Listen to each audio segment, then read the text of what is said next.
When you start to drown, thoughts disappear. There are no good or bad memories in your mind. The name lost its meaning, the memory was erased, only a viscous darkness remained, filling everything around. A beam of light cut through the darkness, and a feeling of predetermination arose in the body, as if someone was pulling invisible strings. Unfamiliar worlds flew past. Fog hid the boundaries of reality, and the mind glided through alien lives. Each life was rejected, leaving no trace. Everything began and collapsed again. The cycle had no end. The soul wandered in search of a suitable vessel, and each rebirth ended in the same fall. Until something happened. The man was upset.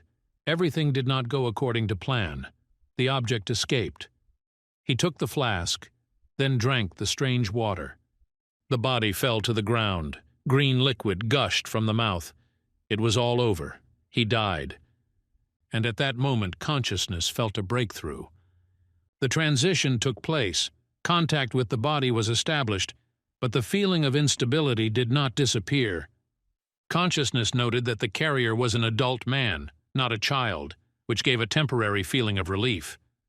Fragments of memories began to emerge. The stars, the earth, the waiting, everything merged into a chaotic picture. The thought of a long wait was persistent, but its purpose remained vague and unclear. The taste on the tongue was bitter and acrid. The body bore traces of the poison taken before the resettlement. There was a note nearby. The bearer's name was partially restored, Vermal, associated with the image of a magician and internal tension. The text was clear and contained information about the supposed healing potion. The elixir had no healing effect. On the contrary, it destroyed the body, causing its immediate death.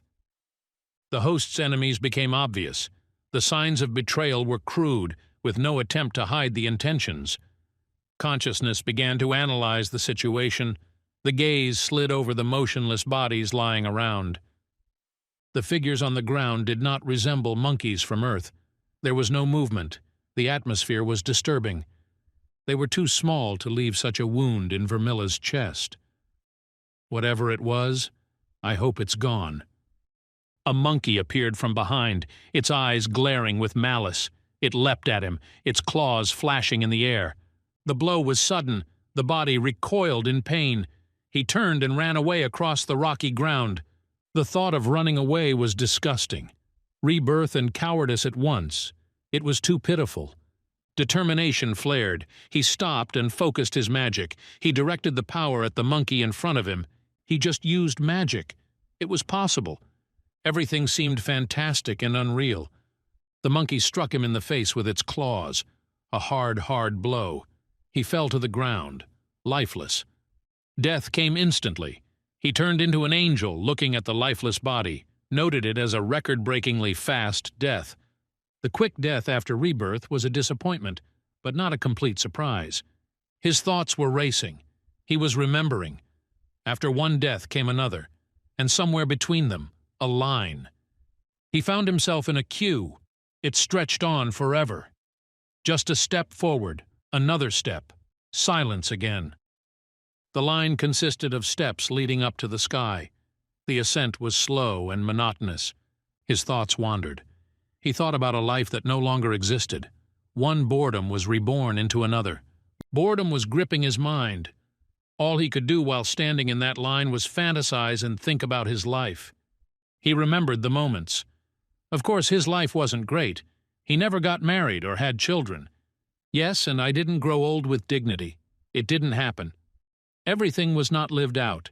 Education was useless. He loved music, but love did not save him from reality. There are moments that you do not want to forget. Fate is annoying. His favorite job forced his fellow teachers to give him sick leave so he wouldn't get fired. But unfortunately, it didn't affect anything. Life ended in a hospital ward. Step by step, years passed. Then centuries. Then millennia. Time no longer mattered.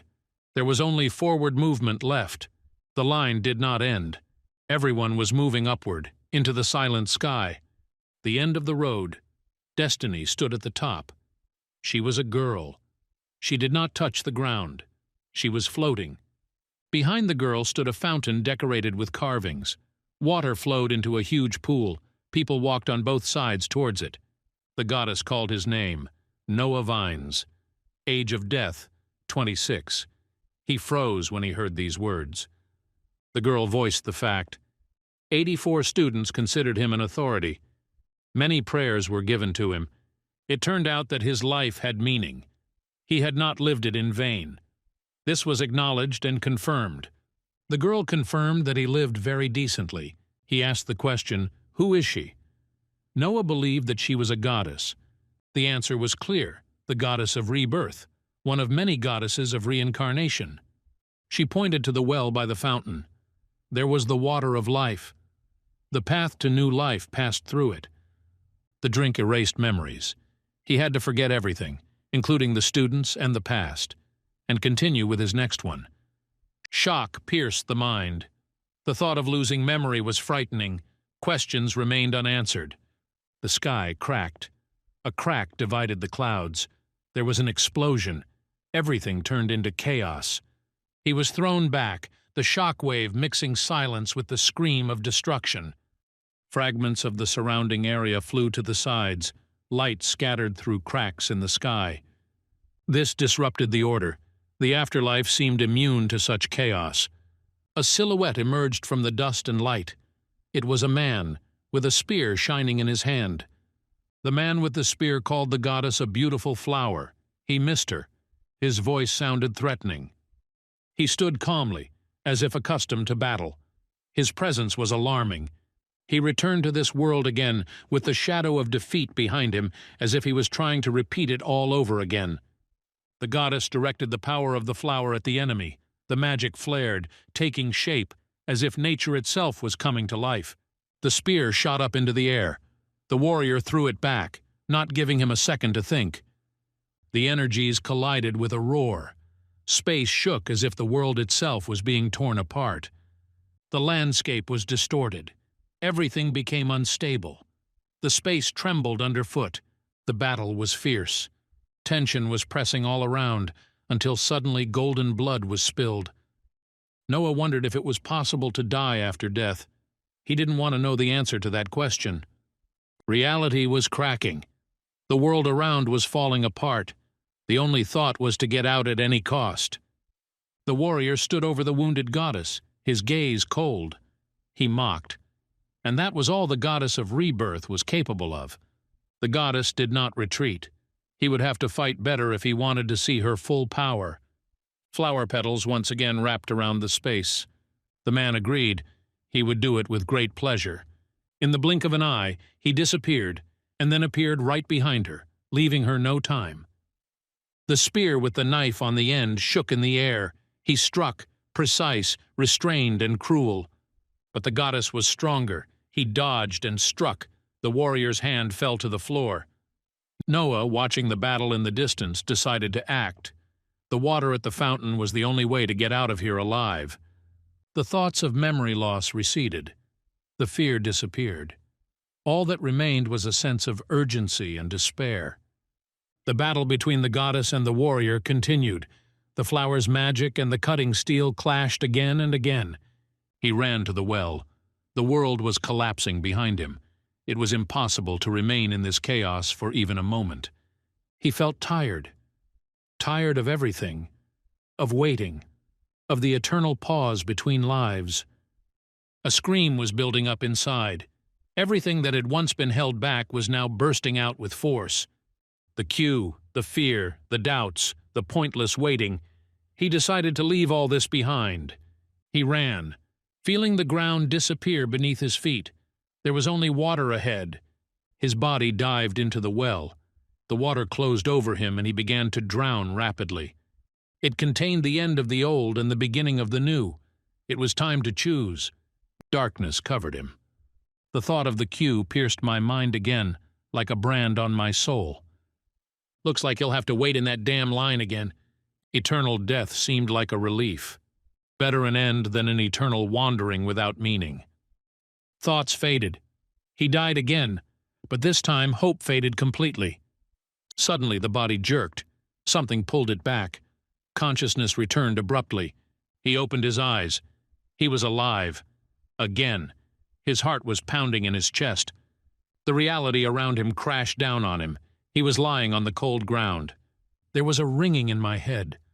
Around me were the familiar bodies of monkeys, motionless and silent. He died again and again, the monkeys biting him with their teeth, tearing at his flesh, leaving wounds on his hands. Each death was similar to the previous one, like a looping nightmare with no end or beginning. The return always led to the same thing, a single anchor in the fog of oblivion. The agony was unbearable, but better than standing in that damned endless line forever. Everything was like in a fog. It was similar to the previous one, and every time he returned and found himself at the flask. Over time he was able to return Vermeil's things, but the magic did not return.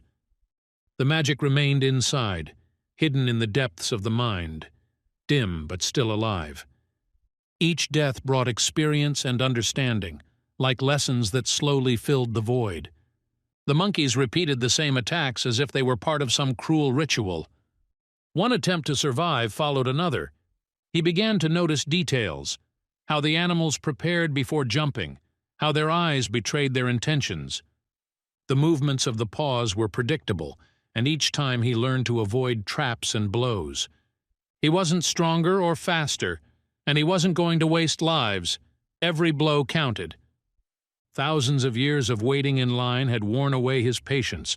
It had snapped like a taut string. In this fight, the rules were different. The game was not the same. Everything changed with each round. He struck, scattering the monkeys in all directions like the wind blowing leaves. His patience snapped. The deaths multiplied, but he was not afraid. The main thing was to strike a fatal blow at least once. Death is not the end, but only a stage. He was striving for the only chance to win. The monkeys attacked in groups, but he held out, relying on patience and the techniques he had learned. Every movement was calculated, every attack a response to a predictable threat. He knew that while he was alive, there was a chance to change his fate and break this eternal cycle. Patience was no longer a virtue. It had become a weapon he was ready to use. The games changed, but his goal remained, to deliver one decisive blow in this endless battle. Two men flew through the sky with swords flying at each other. They soared over the plains. The wind whistled, and every step seemed like a dangerous leap. Vermeil screamed for help, lost and wounded, his voice shaking with pain and fear. They responded to his call. Noah couldn't tell the truth. He didn't know what Vermeil was doing here, or who he was. He talked about a giant monkey that hit him on the head and erased his memory. His memories were confused, and he could hardly connect a name with the past. He was not trustworthy. The only thing he had to prove his identity was a name tag. The men saw a name tag that said Magus Vermeil. One of them recognized the name and asked if he was a teacher in the arbitration. But Noah knew nothing. He called the monkey a fiend from hell if the teacher couldn't handle it. Another guessed that it could have been one of the bruisers. He was sure that since he was alive and not burned to the ground, he was a bully. It was a bad sign they were becoming strong enough to beat teachers. The men decided to help, inviting Vermeil to stand on the back of their flying swords.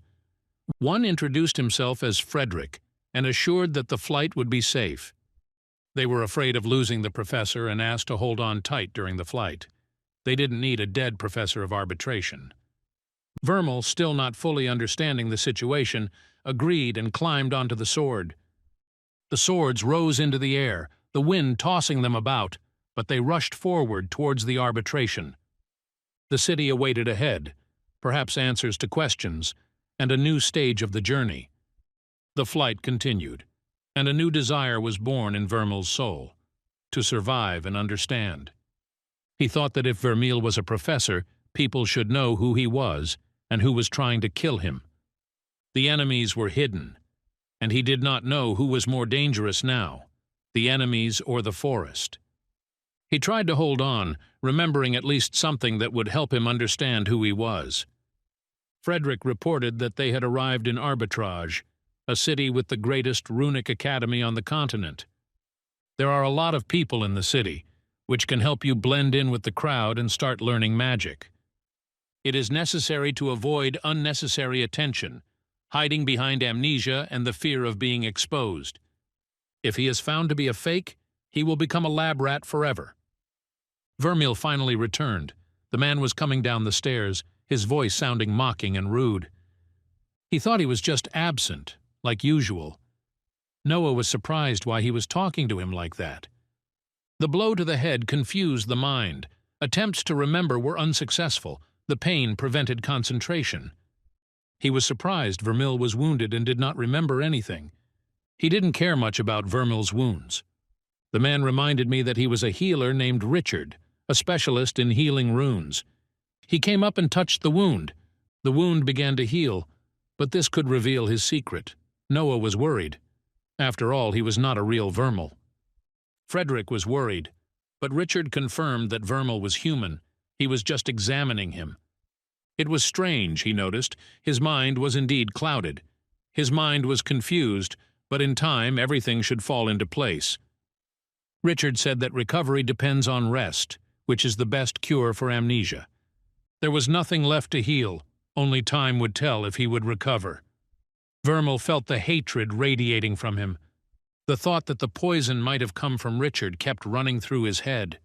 The academy was both a haven and a trap. Frederick was thanked for delivering Magus, promising to reward his efforts. It is necessary to inform the director about the incident. Vermeil did not remember where his room was, and Richard led him, telling him to follow him. They came to the room. Vermeil did not have the key. The decision has been made to cancel the old one and issue a new one. Inside there was chaos. Papers and books were scattered across the floor and tables. Richard promised to send someone to check on Vermeil and offered to stay here until he recovered. Vermeil was clearly not a person who cared about cleanliness. The room looked cluttered. Vermeil felt that Richard knew more than he had said, but he had not revealed it fully. The door slammed behind Richard. The room was in chaos and confusion. The newspaper article read, "A group of kidnappers spotted in the area." The key lay on the table, and Vermeil wondered why it was left there. Vermeil decided to restore order because he became a teacher again and could cope with difficulties. Found a note for a student asking him to meet him in his room after class. The note was from Vermeil. If the student needed a reprieve, he had to go. Clearly a difficult person with a dark past. He realized that Vermeil was a magic teacher, and everything around him was a schedule and notes. Noah did not understand how he could teach if he himself was at a loss. He was in despair. Magic was beyond his control. Suddenly someone knocked and the door opened, revealing Braden. Braden said he had heard about Vermeil's return and wanted to know more. Vermeil explained that he had lost some of his memory due to a blow to the head. Braden looked concerned, ready to help at any moment. He warned Vermeil how severe the memory loss was. The Linwicks would be furious if he didn't get proper treatment for his injury. Vermeil didn't feel any hatred in his voice, but that was probably a good thing considering his build. The lesson was scheduled for an hour later. But if his condition worsens, another professor will replace him. Braden will be absent for several months and will not be able to cover for him. Vermeil didn't want anyone to pry into his thoughts, but he assured that he could handle it himself. He considered the loss of memory to be only a small problem. The reminder of the class's location made Braden wonder if it had been that long since he had taught. Building G, Room 100. Students must pass their exams with flying colors, otherwise it will reflect poorly on Linvika's reputation. After Richard left, Vermeil was left alone among the scattered notes and papers. He exhaled. He wouldn't miss class for anything in the world. Among them was a warning about a group of kidnappers in the area. They advised to be wary of strange colleagues and students, especially those who had disappeared earlier. Hidden enemies could appear at any moment, and he had to be ready to fight. He lay naked in the forest, surrounded by the corpses of monkeys. Someone was dragging him, leaving a trail of blood. Building G in Orbitage was half destroyed and overgrown with a strange plant. Vermeil was in a hurry, afraid of being late. The labyrinth of corridors was confusing, and he didn't meet a soul along the way. Students had better not leave if he is 15 minutes late. His classroom seemed abandoned for many years. Why is his class even here? Is there anything interesting in this office?" Suddenly footsteps were heard. Suddenly a girl appeared and asked what he was doing there. He was at a loss and replied that he had come to teach a lesson. Another student appeared and asked who Isabelle was talking to, and he was very surprised by Vermeil's appearance at the classes. He had never seen him appear at classes. Vermeil was surprised. His students looked like their peers and not children, as he expected. Isabelle and Todd, the only students in the room, looked at each other, talking among themselves.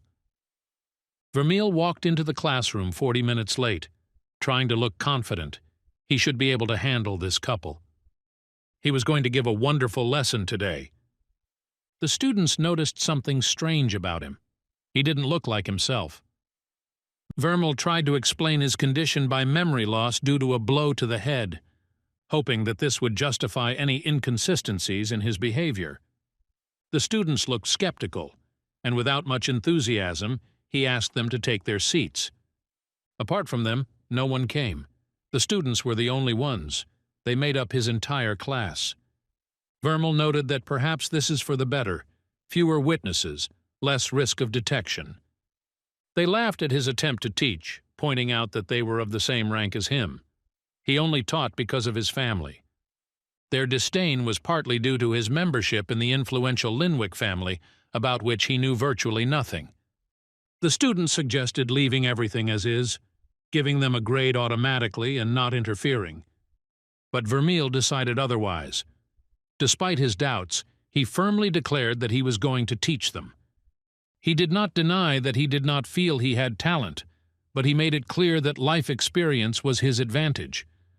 Whether they like it or not, there is time until the end of the lesson, and he will teach them. The student's skepticism only increased, especially when Isabelle reminded him of the student he had seduced. She couldn't believe he hadn't been fired. Vermeil did not make any excuses. He only said that he did not demand love, only respect. Although deep down he understood what kind of person the previous owner of his body was. He tried to start the lesson with the basics, with runes. An attempt to draw on the board ended in failure. The board collapsed, but he did not give in. The students responded with ridicule, claiming that they already knew what runes were. "Runes allow you to collect energy and use magic. Everyone knows about this," the students answered. Vermeil asked them a clarifying question, not about what the runes do, but about what they are, how they are arranged. Their confusion showed him that their understanding was superficial. He continued, skillfully directing the conversation to the point, to glean as much useful information for himself as possible. The limits of magic, the nature of runes, ignorance as the basis of knowledge, all this caused surprise and confusion in the students. He learned that only one rune could be used at a time, and it could not resurrect the dead. Vermeil emphasized that understanding comes from knowing the fundamentals, but he was sure that they were capable of bringing a person back to life. Runes were only being studied, and no one knew what they really were. He opened an old book and drew a rune on the board. The student's reaction showed that what he had done was unusual. It seemed that such knowledge was not shared lightly. Seeing their amazement, Vermeil realized that he had crossed a line, although he didn't yet know which one. He insisted that he was a teacher and had to teach his students. In the future, he had to be more careful. Todd explained that this first rank was a minor fire rune and demonstrated its power by snapping his fingers, causing flames to appear. He talked about the differences between the lesser and greater runes. The first ones are easier to use, but they are weaker, harder to control, and don't hold as much magic. Todd stated that the minor runes were not as weak as they seemed, and to prove his point, he called upon the force. A stream of magic hit the ceiling, and there was a roar. A hole was formed through which daylight burst. There was a dull explosion somewhere outside. Vermeil, holding back his panic, thanked Todd for the demonstration with forced calm. Inside, everything was clenching. He noted out loud that the boundaries of the definition seemed to have expanded, and again turned to the students with the question, "What is a rune?" There was no answer. Both students were silent, as if for the first time they were really thinking. Vermeil took advantage of the moment. When asked what else the rune could be used for, Todd replied that they could be combined and things could be imbued with their power. He got to the main point, turning to Isabelle. He wanted to know how she activated her runes. She replied that it was necessary to just imagine how you dive inside yourself. She was confused. Vermeil confused the students. He offered to find out if they were sure of what they were saying, and offered to look at their runes. He would do the same, and they would discuss it. Vermeil looked at the students, watching them close their eyes and concentrate. He closed his eyes too, trying to immerse himself in his inner world. Time to feel the magic. The thought of the rune, of activating it, was spinning in his head, but he still felt like a stranger in this body, in this role. He tried to follow his own advice, diving into himself, searching for an inner source, magic, soul, something deeper. Runes began to slowly appear in the air around Vermeil, pale shapes that seemed carved from light and dust. He recognized them. He had seen them in the book, but now they seemed to emerge from his memory, or from his body itself. 5 wind runes, thin, curved, mobile. 2, ash with a dense, heavy aura. He remembered Todd talking about combinations, how individual symbols could be used to create complex shapes, new constructions. Like in music, one note means nothing, but if you combine several, you can get a chord, an emotion, a power. And then something happened. His ears began to ring. The space behind him seemed to tremble, to fill with pressure. He reflexively covered his ears, shrugged his shoulders, tensed. Behind him there was a glow. The air thickened. Another rune appeared. The 8th. She was huge, not moving like the others. There was something familiar about her, something ancient. Vermeil didn't know what exactly, but its shape, the curves of its lines, the feel of it all reminded him of himself. The one who came in the afterlife, the being from whom it all began, that warrior, the one he couldn't forget. A few hours after the lesson, Vermeil was in his office.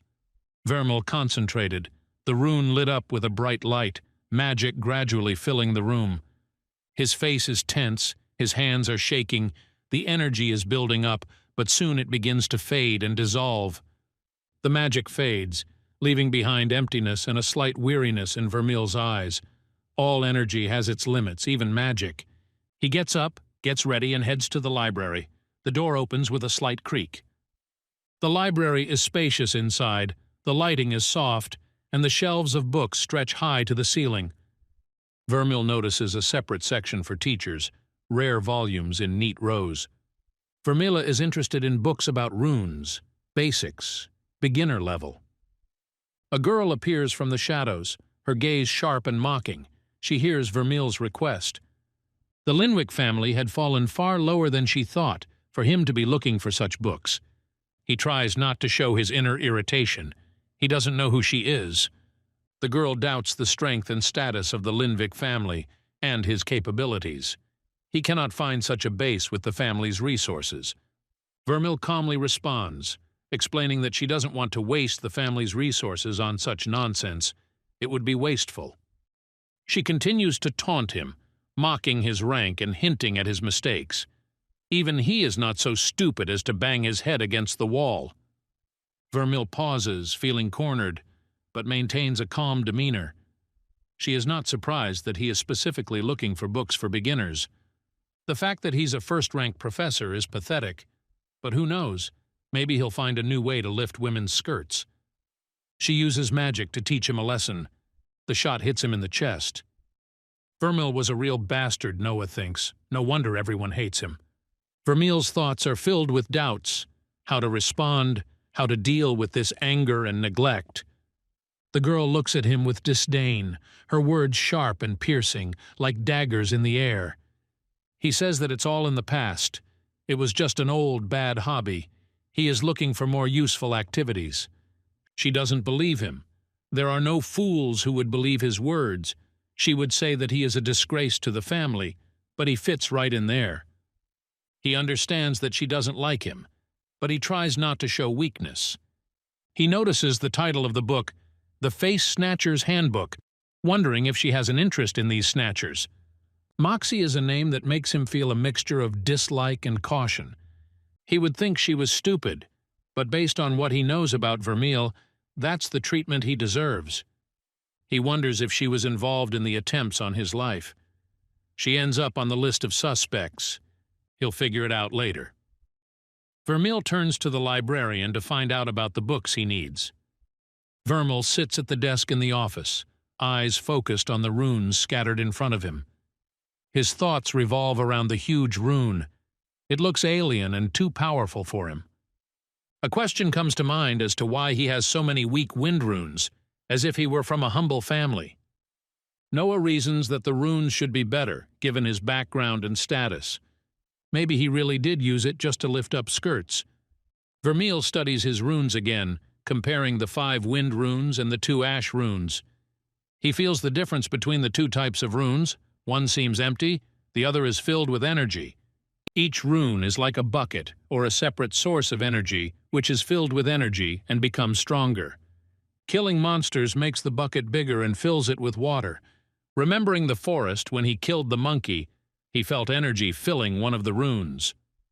The energy of the ash runes is almost 0, but they are more powerful than even fully charged wind runes. Small runes are like small buckets, the size of which cannot be changed.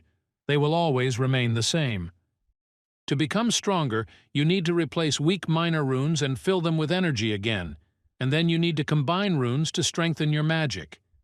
He now has a purpose beyond simply fighting for survival. He feels that the wind rune has restored its energy. Vermeil slowly clenches his fist, preparing for new challenges. A quiet fire burns inside him, a desire to understand the runes and become stronger. Vermeil concentrated and directed his energy at the stack of papers, his hands shaking slightly from the effort. Suddenly the paper tore, splitting into 2 pieces, and they scattered across the room. He smiled. The wind magic had finally started to work. The first successes were obvious. The thought of one day being able to fly flashed through his mind, giving him hope. Attempts to use the ash rune were unsuccessful. There were almost no sensations. Vermeil frowns, trying to catch even the slightest response from the ash magic. Suddenly, an idea pops into my head to use wind magic to clean the office. Vermeil easily collects scattered papers, as if the wind itself were piling them up.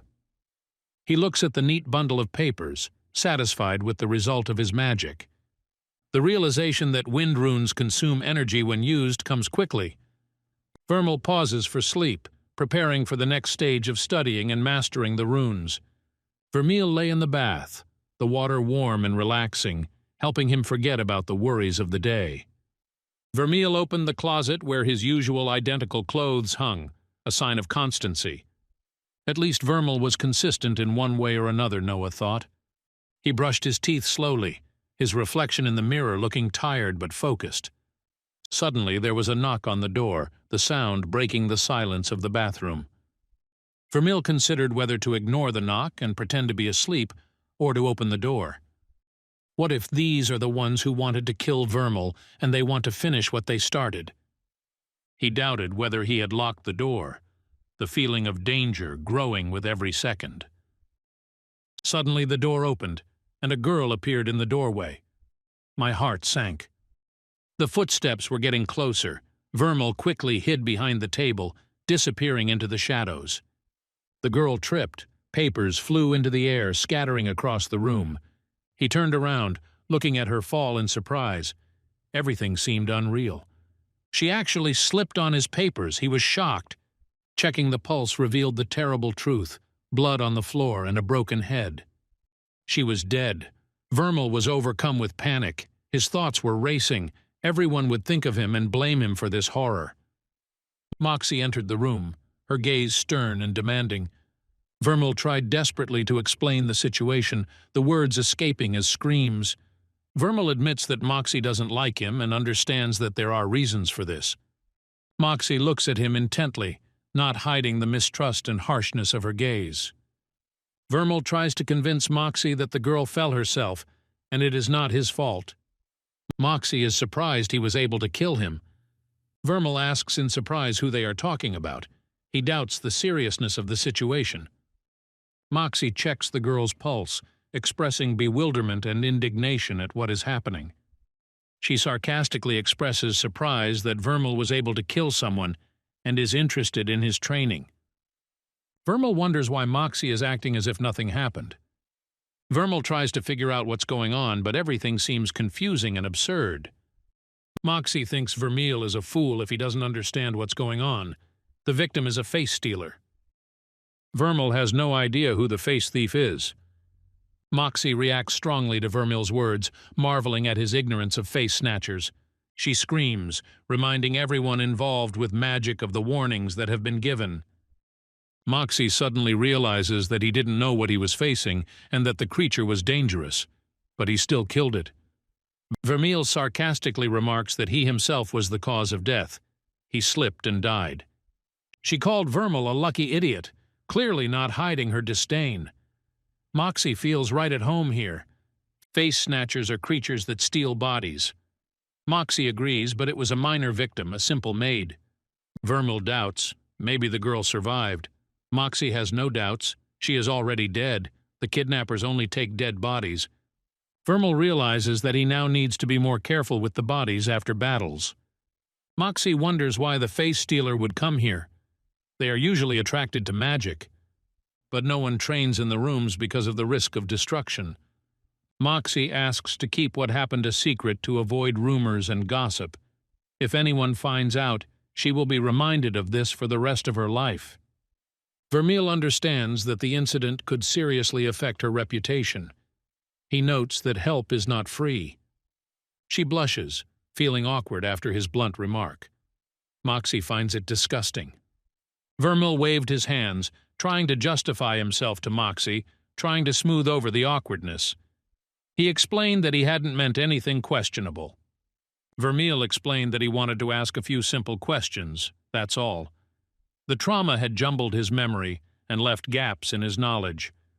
Moxy looked at him sternly and said that he had exactly 10 minutes. Vermeil nodded quickly, trying to meet the allotted time. He started by asking about monsters at school. Shouldn't there be any here? She explained that the place was safer than most, but not absolutely safe. Face snatchers are a new problem, but far from the worst they have had to deal with. Monsters strive for the same powers as people, for runes and the energy contained in them. Vermeil clarified that he was talking about the magic that you get for killing monsters. Moxy nodded. The power in the rune works both ways, otherwise there would be no point in it. It turns out that you can pull runes from the monsters themselves. No, that's impossible unless they're master runes, Moxy explained. These are seeds, he thought. She dropped the seeds on the floor. They sprouted and wrapped the face stealer's corpse in vines. Moxy was surprised that he couldn't know this and asked questions that a child might ask. He didn't mean to hurt her. It was just that old memories had become clouded, he explained. She absorbed the face stealer with her magic. Vermeil noticed this incredible ability. He became curious about what else she was capable of. Moxy chuckled and stated that Vermeil looked like a face stealer, but even they were smarter than him. She asked what his next question was, causing a slight awkwardness in his answer. Vermeil remembered the mention of master runes. He didn't understand what it meant. Also, the huge rune in his soul was clearly not ordinary. Moxy warned about monsters with master runes. They vary, but the strongest of them can destroy the arbitration entirely. The Hell Reaper nearby was extremely dangerous. His strength was at the 2nd rank, and with the master rune it was approaching the 3rd, a completely different level. Vermeil asked why their books didn't contain information about creating new runes. Moxy responded that if the Limvics had found a way to do this, then let them know about it. Moxy wondered how Vermeil could ask such questions when all his research was already in his grimoires. She doubted the usefulness of these books. Vermeil realized that it was worth studying them carefully. Simply learning and drawing runes is not enough to understand their power. Runes are vessels, and power is what fills and animates these vessels. In order for runes to store power, this power itself is needed, which serves as a source of energy. Vermeil compared it to starting impulse. You can't start moving without energy. It's like giving a car a jump start. Without a spark, the engine won't start. Forming a rune in the soul requires both energy and design, so it is kept a closely guarded secret. Rune combinations are guarded even more strictly. An incorrect combination can damage the soul. Knowledge of acceptable combinations is incredibly valuable. He asked Moxy if she knew anyone who didn't like him. Moxy said it was easier to list those who did because there weren't many. Vermeil was not surprised and decided that he had no more questions. He promised to keep the incident a secret between them. Moxy agreed hesitantly, noting that they were even, but not friends. She was surprised that he didn't ask how to cope with the exams, but Vermeil assured her that he could cope with it himself. Moxy warned Vermeil not to tell anyone about the face snatchers. She reminded him that her anger was a dangerous thing and should not be tested in practice. The girl left, slamming the door. Vermeil finally reached the transport cannon. She didn't look like he'd imagined when he'd eavesdropped on the teacher's conversations about magical public transport. He realized that sitting back and waiting was not the path to strength. The line of guns moved very slowly. Vermeil reflected that he couldn't avoid the queue, even in another life. The towers were 30 stories high. Finally, his turn came. The man asked where to send the teacher today. The cannon seemed like the most unsafe way to get anywhere. Vermeil chose his destination, Scorched Acres. The man was surprised, asking why he wanted to teach there or for some other purpose. Vermeil answered evasively that he had his own reasons. Tim was glad that Vermeil was using the gun this time. He reminded that the gun is guaranteed to return within 24 hours. Vermeil had already suffered a concussion once because he had not used the service, and the real Vermeil died because of this. It is not clear what exactly he was doing there last time. The man started the process by asking Vermeil to proceed. Vermeil was unsure about the safety of the device and asked about it. The man assured that the gun had never caused any problems. Vermeil was offered to climb inside, warning about a long queue. He was pushed into the cannon and the door slammed behind him. The man said that Vermeil would now be squeezed. Vermeil got scared and started asking to be let out. The man noted with a smile that Vermeil always liked this part. Vermeil thought that even if the gun killed him, at least he would be resurrected. He regretted not leaving his flask. The cannon launched him into the air, sending Vermeil on his way. The Linwick estate was lush with luxury. There were monuments and beautiful gardens everywhere. In the center there were statues of horses near the fountains. It was deep night. There were 2 men in the office. One of the men addressed the other Braden. The other responded to his father. Braden reported that he had done everything as his father had asked. He noticed that Vermeil was acting strangely. This behavior was better than usual, but still. Vermeil may be close to completing his mission. Father doubted it, but considered it unimportant. Vermilion must serve both in life and after death. Vermeil screamed as he floated in the air. He began to fall to the ground. He had already seen the burnt acres. Panic gripped him. Suddenly the ball stopped a few centimeters above the ground. He stopped moving. The orb disappeared and Vermeil fell face down on the ground. He thought it was not at all safe, wiping away the blood from his broken nose. The place looked as charred as before. There was nothing to be afraid of. He could endure the pain.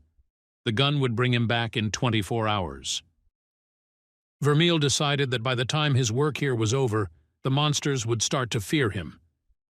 He was glad that he could train without fear. The main thing was to go deeper into the forest, because the place was abandoned. Grasping a branch, he tried to climb the tree. It's a good thing no one saw his poor athletic abilities. Vermeil took out a book of runes. He wondered if he had anything more interesting than wind runes. If you charge runes, you need to do it with the right ones. He had an impressive collection of runes, almost 100. He began to carefully examine the images of the runes. The fire rune seemed too simple to him. The rune of plants reminded me of the dead succulents donated by the students. He decided to give up plants. The dark rune seemed too pretentious.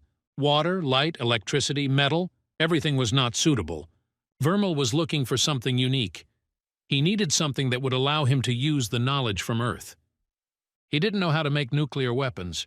He didn't remember the formulas of chemical compounds either. He was just a music teacher. And suddenly it dawned on him. He was glad of this memory. He started looking for a rune related to music. He had seen something similar somewhere. He found the great rune of vibration of the first rank. The real Vermal considered it useless, just a nuisance. But Noah knew he had written it off too early. He knew that with a strong enough vibration it was possible to create small and large earthquakes, as well as resonant vibrations. The phrase, level the land, has truly taken on new meaning and power. Vermal realized that the rune of vibration would become his new core, a key element in his magic. He decided to replace one of his wind runes with a vibration rune to increase his power. The ash rune was much stronger than the other runes, but he still didn't even know how to use it. When he picked up the wind rune, it felt sticky, perhaps due to accumulated energy or other influence. Having destroyed the old rune, he began to create a new one, rebuilding and improving it. After some effort and concentration, he managed to compose a new rune that combined vibration with power. This was a major step towards more powerful and unique magic that he could control. The vibration rune is almost empty. There is no energy. For now, we will have to rely on the proven wind runes. Time to find the monkeys in the forest. This will be his little revenge for everything that happened before. He noticed 2 monkeys in a clearing. One was eating the other. He channeled magic and tore her head off. The monkey's energy barely replenished the runes. He hoped they weren't an endangered species, since he planned to exterminate many of them. He began looking for his next victim. He had never had to fight a whole group before. He saw a group of monkeys. One of them was larger, and looked the same as the one that had killed him before. The monkeys seem intelligent, communicate with each other. He prepares for a real battle with a group of enemies. This frightens him. He collects his thoughts and prepares for battle. But still, these monkeys killed him first. Time for payback. He cut 2 monkeys in half. The big monkey looked at him in shock. She rushed to attack. He tried to hit, but she managed to dodge. She approached, tearing everything in her path with her claws. Hitting a moving target turned out to be much more difficult. He jumped back and fell into the sand. The monkey jumped at him with the intention of hitting him. He remembered the enemy's movements and directed his force in response. He failed and turned into an angel. He knew his intentions but did not have time to react.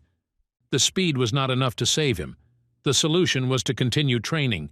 The monkey was tearing him apart without mercy. After each death, the head split from pain. Magic cannot be used until the pain goes away.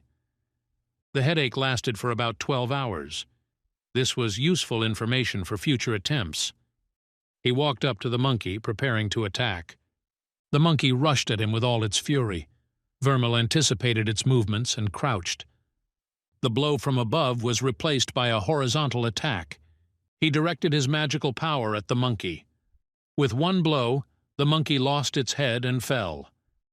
He didn't know why they all fought the same way, but it made things easier. Vermeil returned to the cannon and was greeted with joy. The man tried to start a conversation, but Vermal shocked him. Tim noticed the tattered clothes, and the teacher himself looked bad. He wondered if this was really the best way to travel. Vermal explained that he was not injured. He had simply forgotten that he had to return so early. Tim guessed that the cure required a lot of potions. Vermal confirmed this with restraint. Tim was glad he had survived. The thanks and wishes for a speedy return were left behind. Vermeil thought about the need for spare clothes for the future. He was sitting in his office. The class had already started a couple of minutes ago. The students were late. On the board was a greeting for the second day of school. Isabelle and Todd walked in. Vermeil noted that they were earlier than last time. Todd was sure he would be here again. Isabelle was surprised that Todd knew about Vermeil's return. She lost the bet, and she gave the money to Todd. Vermeil realized the confusion with the schedule. He knew that because of the trip to the Scorched Acres, he would miss something. Classes were held every 2 days. It must have been yesterday that he didn't come. They only came because they hang out in this office. No one ever comes here. Vermeil decided to hold classes to make up for lost time. Studying together is the best way to spend time together. The students were clearly not happy with what was happening. Vermeil started the conversation by asking about homework. Todd admitted that he hadn't thought of anything and was just stress-eating. Isabelle thought about the problem for a moment. Her answer was vague. Runes are just runes. She waited for the right answer. Vermeil refused to give it, saying that he himself did not know it. The student's surprise was obvious. He reminded that if everything were simple, the answer would have already been found. This is something they will have to figure out for themselves. The question was asked so that they would seek understanding themselves. He stressed that reflection is always useful. Vermeil asked the main question of the day. He proposed to discuss the importance of good runes. Each person can have a total of 7 runes per level. The students confirmed this rule. Vermeil asked the next question about the transition to a new rank. Todd answered that the runes are combined into one. This unification makes the rune stronger. The attempt may be successful or not. If successful, the ability to absorb new runes of this rank appears. The transition from basic runes to specialized ones is possible through unification. Examples: from fire and wind to ice mist and others. An unfortunate combination can result in damage. The damage lasts until the soul is healed, which can take years. Isabelle explained the importance of guarding working combinations. The intention of the person combining the runes also influences the result. The Vermeil family must have amassed quite a collection of runes. I don't think it would be a good idea to ask them for help. After 30 minutes, Vermeil suggested ending the lesson. He summed up the material he had studied. He compared the runes to buckets filled with energy. The small runes are the small buckets, the great ones are the big ones. By filling all 7 buckets, you can combine them into one powerful one. The students confirmed the correctness of the explanation. Vermeil acknowledged that it was not necessary to provide definitive answers yet. He doesn't want to overload anyone, and suggested ending the lesson and continuing later. The students looked at each other and started talking among themselves. Isabelle asked how hard Vermeil hit his head. He didn't seem like himself at all. Vermeil replied that it didn't matter. He liked the current version of himself better. He acknowledged the progress in his condition. Students noted that Vermeil almost commanded respect. They left, reminding about the next lesson. Vermeil specified the date and time of the next meeting. Isabelle confirmed the lesson in 2 days. Vermeil warned them not to be late and to get ready. He promised that he was not finished with them yet. Vermeil knew he needed a break. The thought of searching for information did not leave him. Maybe he was starting to lose ground, a side effect of so many deaths. He would like to look up the symptoms on the internet. 2 days later, Vermeil was alone in his office, pondering the question of why magic gave him such a headache. Or it's paranoia because the killer is still at large. Suddenly, a huge monkey flashed in the window. Vermeil screamed in surprise. He turned around but saw no one. Perhaps it was just a trick of the light. Fatigue was making itself known. He needed more sleep. He tried to switch his thoughts to yesterday's training. He hoped that the energy in the rune had already accumulated. Vermeil touched the table with his hand. The table began to shake rapidly. Things fell to the floor with a clatter. He was surprised that the spell worked. Thoughts returned to the work of the vibration and wind runes. These runes acted stably and predictably. He realized what the ash rune meant. He was using it incorrectly. At that moment, a new idea struck him. Inspiration came suddenly and sharply. He froze, concentrating on a possible solution. Vermeil brought a tray with a candle and a piece of paper. He lit a candle and brought the paper to it. The paper caught fire and began to burn. He waited patiently until only ashes remained. Perfect for starting to prepare for the next step. He used the ash rune for greater manifestation. He realized with joy that he had to control the ashes, not create them. The ashes began to swirl, obeying the magic. It dawned on him. The runes did not create the elements, they controlled them. A simple truth he had not noticed before. Vermeil thought about the difference between the greater and lesser runes, how much stronger one was than the other. He decided to experiment with a candle. By directing the ash rune, he only extinguished the flame. The result disappointed him. Perhaps the difference was not so great. He doubted the power of the great rune. Even with control over the ash, he was still limited by its nature. He compared the ash to wind, which could cut through objects. He saw the reason in the amount of energy contained in the rune. Therefore, Vermeer preferred to use several weak wind runes. They were easier to control than one powerful one. Vermeil felt relieved that he had only lost one wind rune. This meant that he still had a reliable way to fight. He understood how important this rune was in battles. However, he was plagued by doubts. He still could not fully understand the nature of one rune. Something eluded him. The answer seemed close but remained out of reach. Vermeil delved deep into his subconscious. A huge unknown rune appeared before him. He hesitated, not knowing how it worked.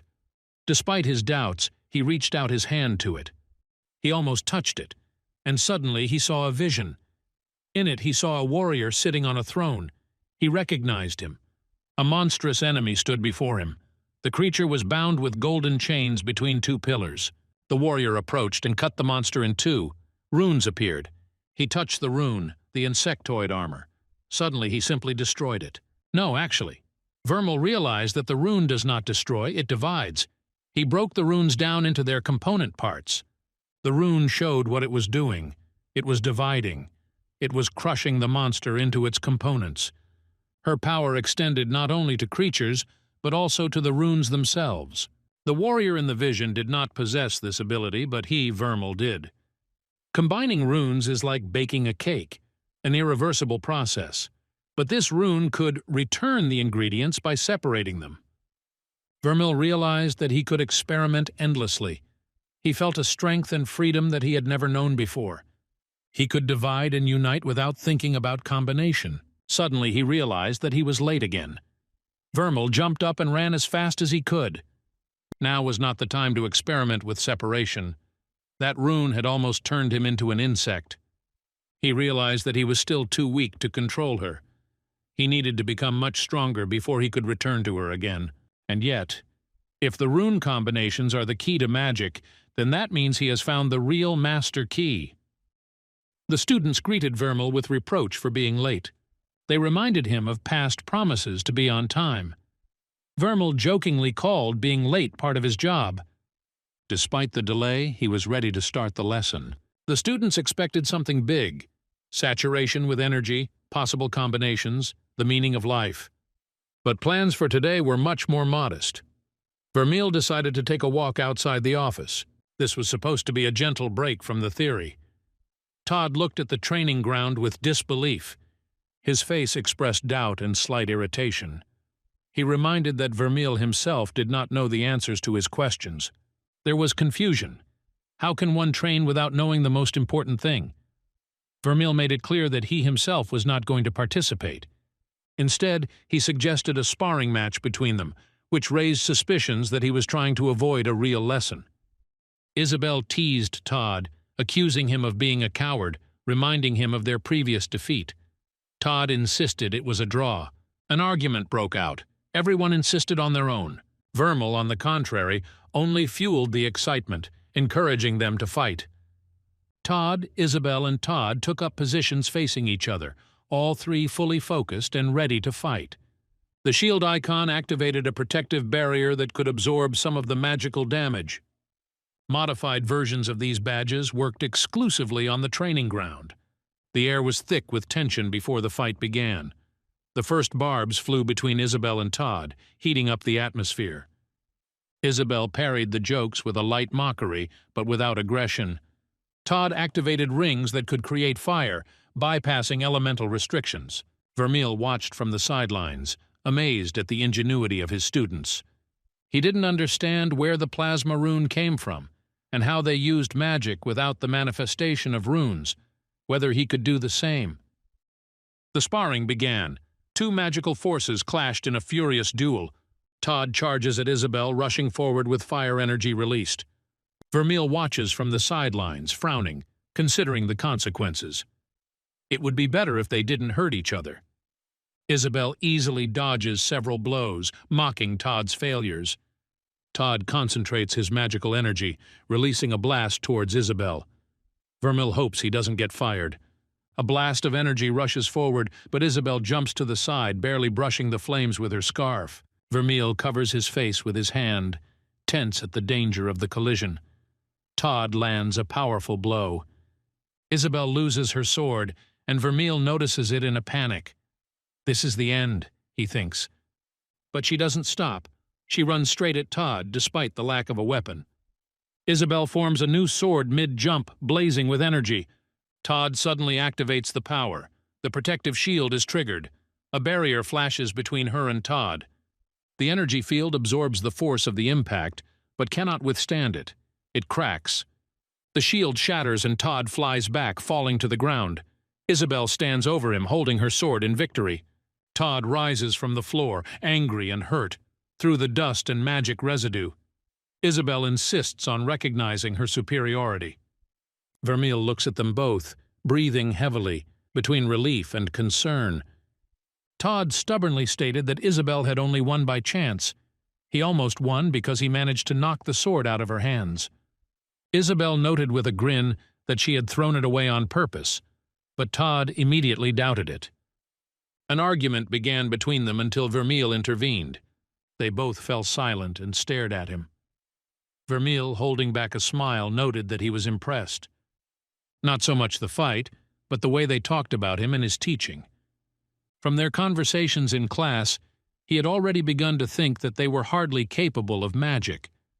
But now it became clear that he had worried in vain. The mention of the exam immediately put the students on edge, wondering if they would actually have to show up. Vermeil wondered how they could possibly pass if they weren't going to be there. Isabelle reminded him that he'd only started teaching them a week ago. Todd was barely holding back his irritation as he tried to calm Isabelle down. Vermeil hated himself as he listened to their conversation, each new detail about himself revealed. After all, Vermeil had planned to take a bribe from them at the beginning of the semester.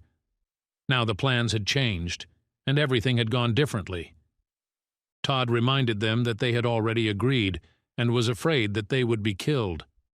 Vermeil asked to remind them about the content of the exam. The students were panicked. He didn't even know anything. The slasher would have to be killed. It seemed like a trifle to Vermeil. There was nothing complicated about it. He reassured them that if they fought like they had today, there would be no problems.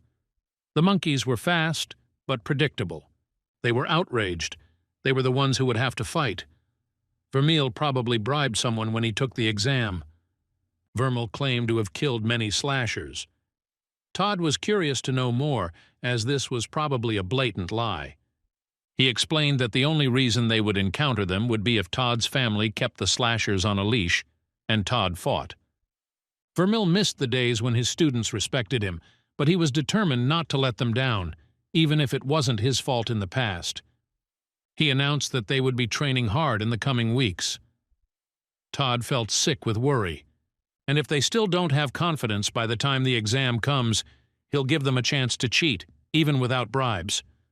In response, Isabelle supported the idea of honest work and no cheating, stating that if they wanted to kill, that is, become stronger, they needed to stop looking for easy ways.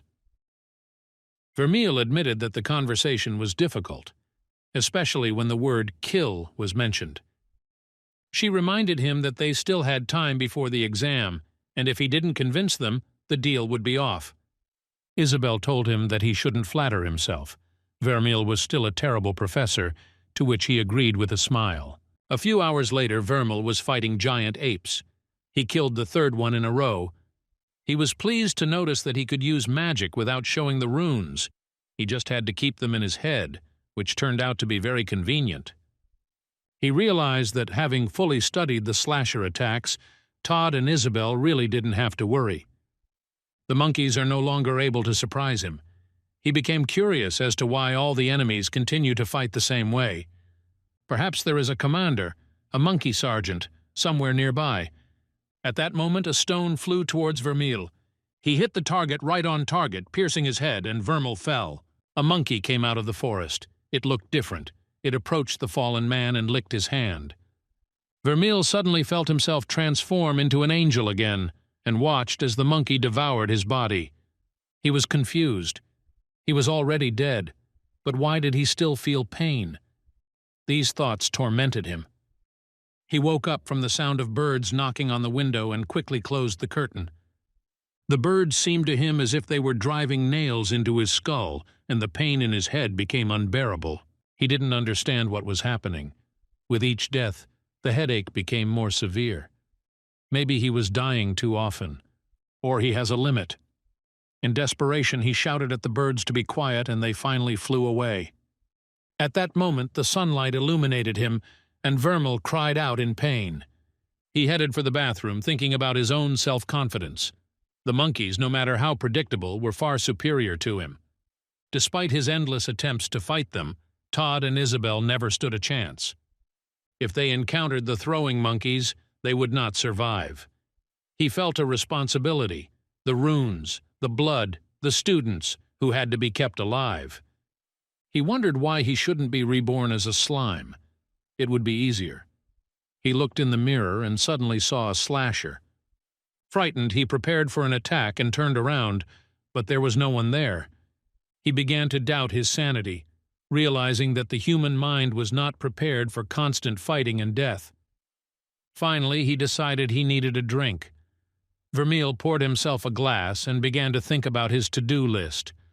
The first and most urgent is to get rid of the excruciating headache that has been bothering me since the last deaths.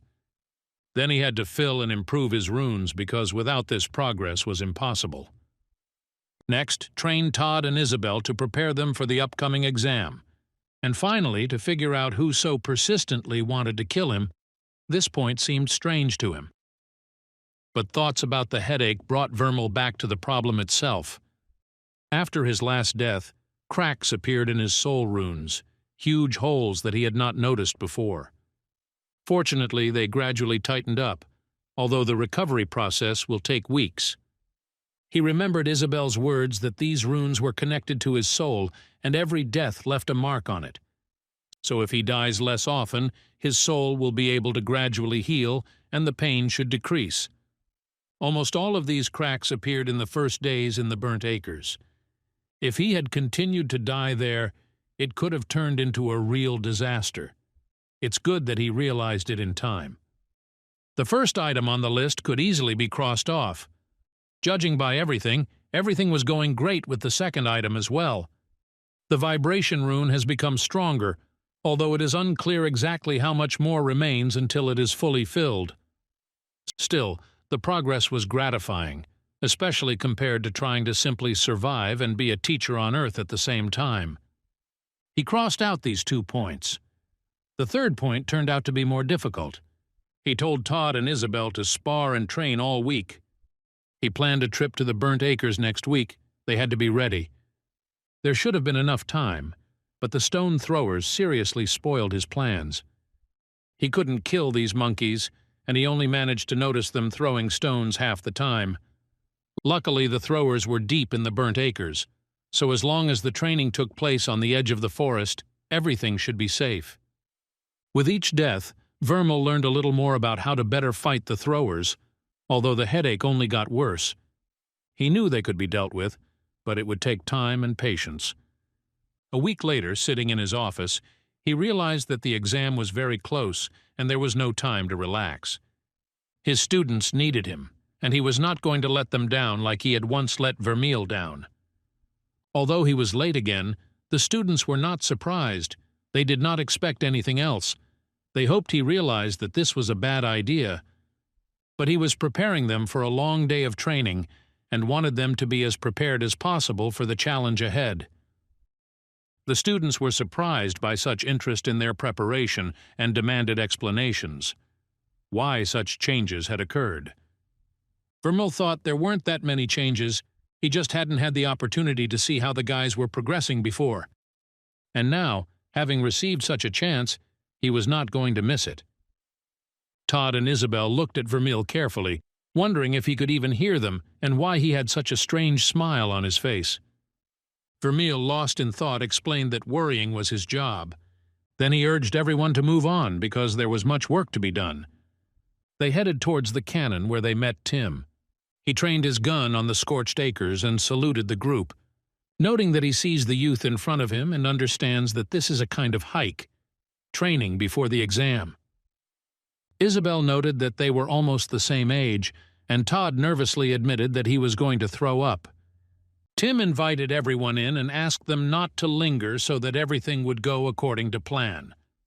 Vermeil was hurrying everyone. There was little time, and he repeated that he did not have a whole day to spare. Todd complained that he was about to throw up, and Isabelle threatened that if he started vomiting on her, she wouldn't be able to resist and would stab him. Todd expressed concerns that they might die there, and Isabelle reminded them that Vermeil was simply blackmailing them.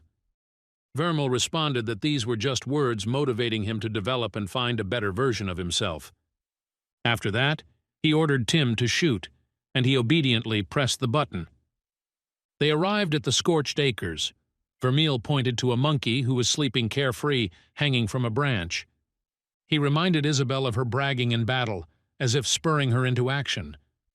Isabelle was hesitant at first, but she didn't want to look weak, so she decided to give it a try. Approaching the monkey, she pointed her sword at him, thinking that it would be an easy victory. Vermeil was ready to intervene if anything went wrong, but the monkey woke up and immediately attacked Isabelle. The monkey was torn into small pieces. Vermeil intervened and defended her, noting that she should respond better to attacks next time. Isabelle was outraged. She almost died. But Vermeil insisted that it was because of his insecurity. Vermeil reminded that if she fought as confidently as she did in the arena, there would be no problems. Todd countered, easy for him to say they couldn't count on shields like rich kids. Their situation was completely different. Vermeil thought about the shields from the training ground. They thought he had such a fancy shield. Isabelle confidently stated that since he was Linwick, he definitely had a shield.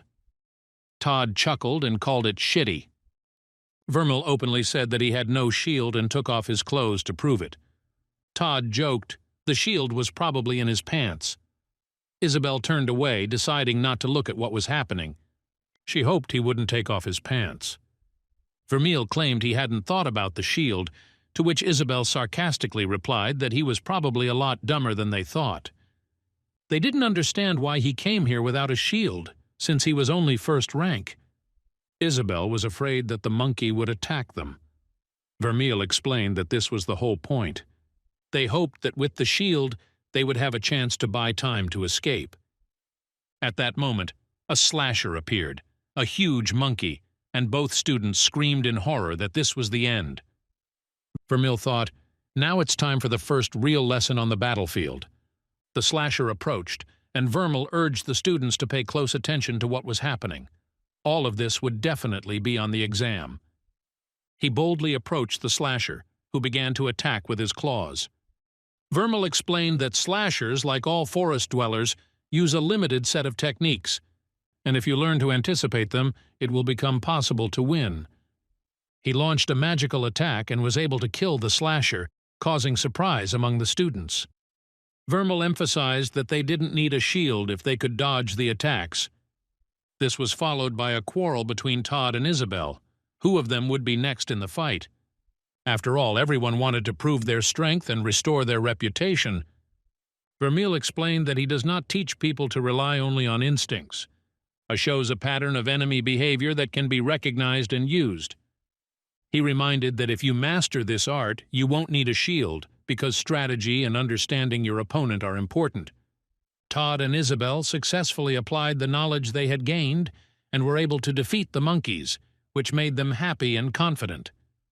Vermeil noted that the key to success is constant repetition and practice.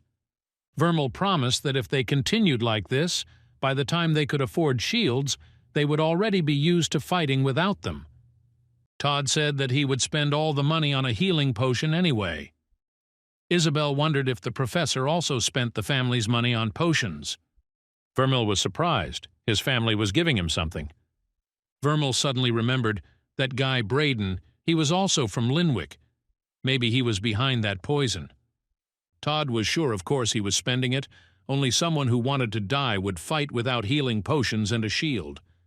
Vermel had no desire to die, but he was not afraid of death either. The students were surprised. Everyone is afraid of death. Fear is a defense mechanism that keeps you from taking rash risks, but at the same time it limits you. He is not afraid of death, but understands it, accepts it as part of the path, which distinguishes him from the majority. He thought it was a little disingenuous to lecture on death, all things considered. Suddenly, a monkey thrower appeared ahead. They were not deep in the forest, but it was there. He ordered them to immediately go back along the road and not to return, no matter what they heard. Vermeil understood that if he died now, he would lose the magic needed to kill this dangerous enemy. He was confident that he could cope despite the danger, because if he died, then Todd and Isabelle would not be able to survive either. The monkey threw a stone, but she was not aiming at him, but at the students. Vermeil managed to cover them with himself. The stone flew through his body. The students screamed in horror from the shock they had experienced. Isabelle screamed for the professor as he lay under the tree covered in blood. A scarlet stream flowed from his mouth. Todd tried to hold her back, but she broke free, screaming that she had to get to him. The professor struggled to his feet and shouted for them to run. Despite the pain, he did not retreat. Todd grabbed Isabelle's hand and they ran away together. Vermeil stood between them and the monkey, swaying on his feet, almost losing consciousness, but not giving in. He knew that when he was resurrected, there would most likely be no magic, at least not right away. But he wasn't going to let a slasher or a thrower get to his students. If he was destined to die again, it would only be because he had finally protected them as he was originally supposed to. Vermeil's eyes burned with determination, not the first time he had faced death. He knew that even if he died now, it would not be the end. But he was sure of one thing. It was at this moment that he had a real chance to kill the thrower. The monkey threw another rock at him. He dodged it and fired a wave of magic in response. But the distance was a hindrance. She still remained out of reach. The thrower never let his opponent get close to him, and this made him an especially deadly enemy. Vermeil wondered how to defeat him. His gaze fell on the stone in the monkey's paws. Then he realized that a weapon could be a key if turned against its owner. He dodged the next throw and concentrated, feeling the vibrations of the ground reflected in his runes. He slammed his palm on the ground. Magic passed through in a wave. The surface shook. In the distance, a monkey squealed as its legs wobbled. The ground was no longer safe. The earthquake reached the place where she stood, making her unstable.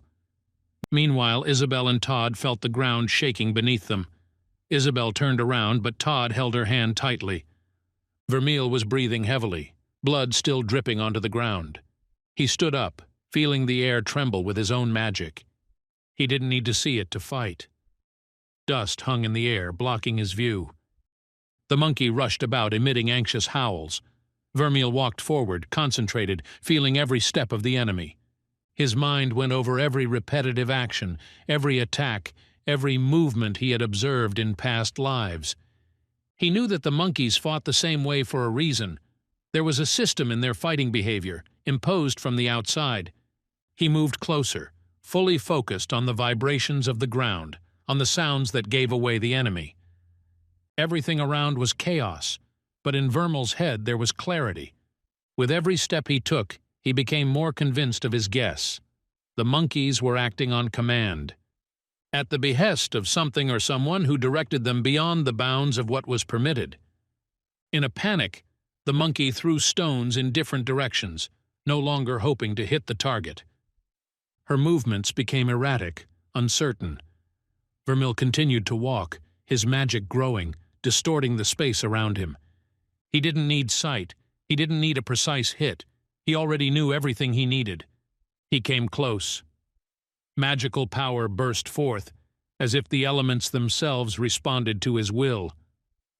The monkey howled one last time before the magical blast hit it, and everything around it fell silent. The monkey, contrary to expectations, deftly dodged the attack and threw the stones with an accuracy it had never had before. The rocks hit Vermeil in the chest and shoulder, sending him flying backwards and crashing to the ground, the air hissing out of his lungs. Thoughts flashed through my mind.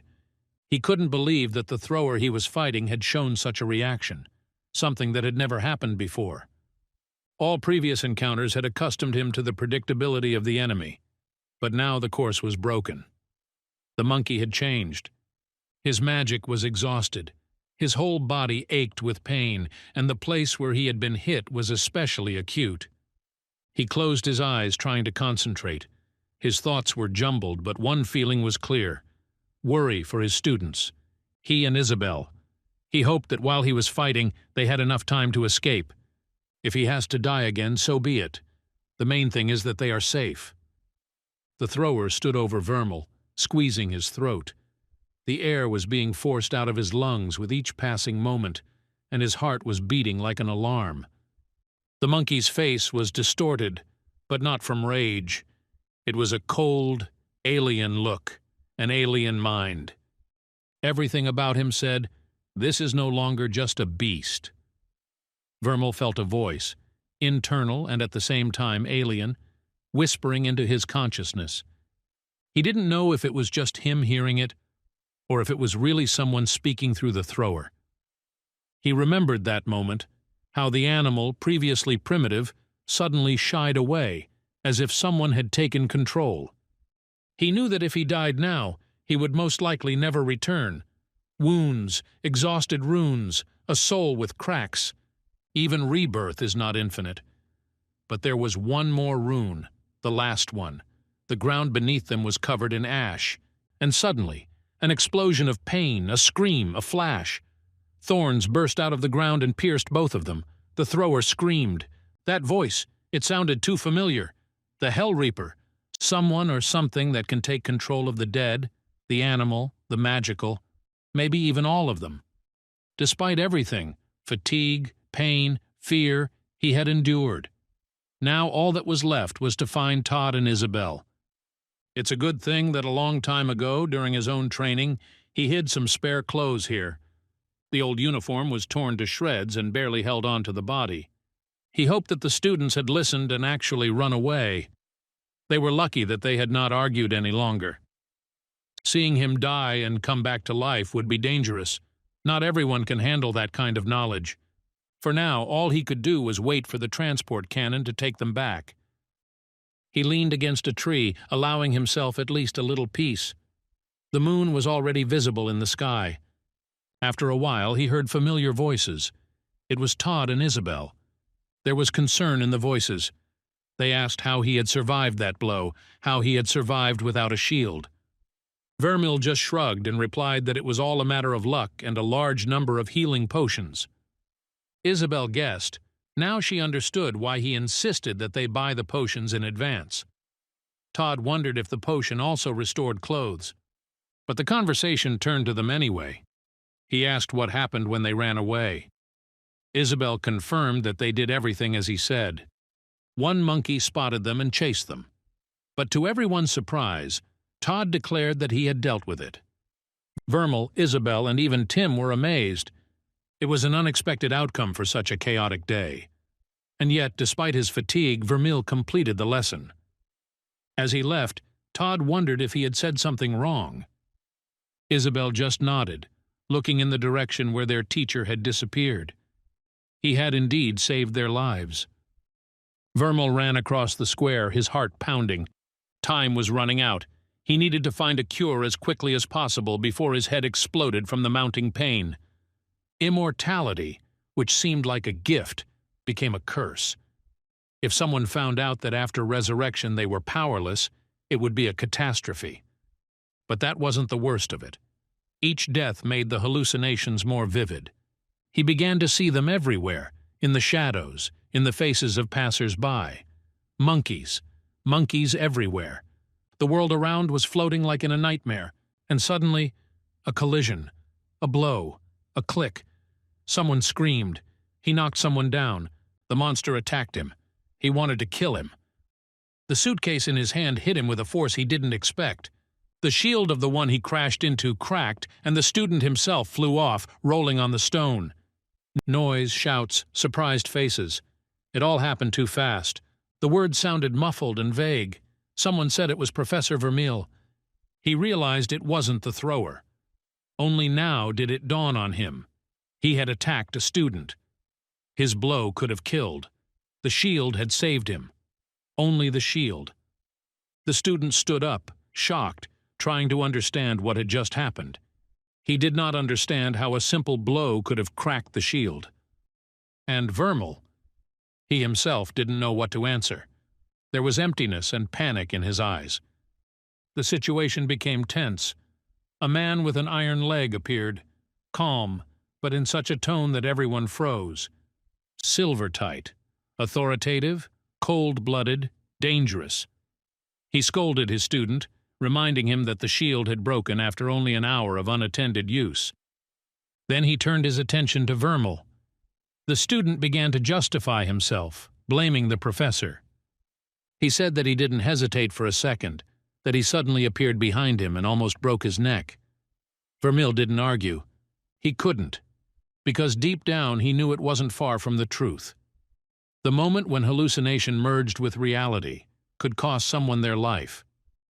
Silvertight noted that the student was lucky that Vermeil had not dealt him a fatal blow. True fighters do not waste time on doubts. Enemy or friend, they act immediately. Otherwise, they will die. Vermeil was surprised. He did not feel like a soldier. The professor, in turn, had no doubts and made it clear that Vermeil was clearly not a student. Vermeil introduced himself as a teacher. Silvertight then demanded that the student apologize to Vermeil. The student was embarrassed and, under the pressure of the gaze, quickly apologized. The atmosphere became tense, as if after a storm. Vermeil was surprised. Why was everything happening the other way around? Wasn't he the one who needed to apologize? He replied that it was okay. Professor Vermeil apologized for the broken shield and hurried away. Silvertight expressed the hope of seeing him again. The professor remarked that Vermeil looked unusual, and Tyler responded that interesting was an understatement. Reaching his office, Vermeil quickly closed the door and was left alone with himself. He was overcome with anxiety. He thought deeply and realized that he needed to sort out his feelings and condition because he couldn't live like this any longer. He was sure that somewhere there must be a clue that would help him understand what was happening. Vermeil noticed the strange devilry and thought that he was seeing a huge monkey. He remembered that this was a manifestation of his hallucinations and damage to his soul. He blamed himself for this. At that moment, the healer knocked on the door of the office, saying that they needed to talk. Richard came to Vermeil to check his mental state.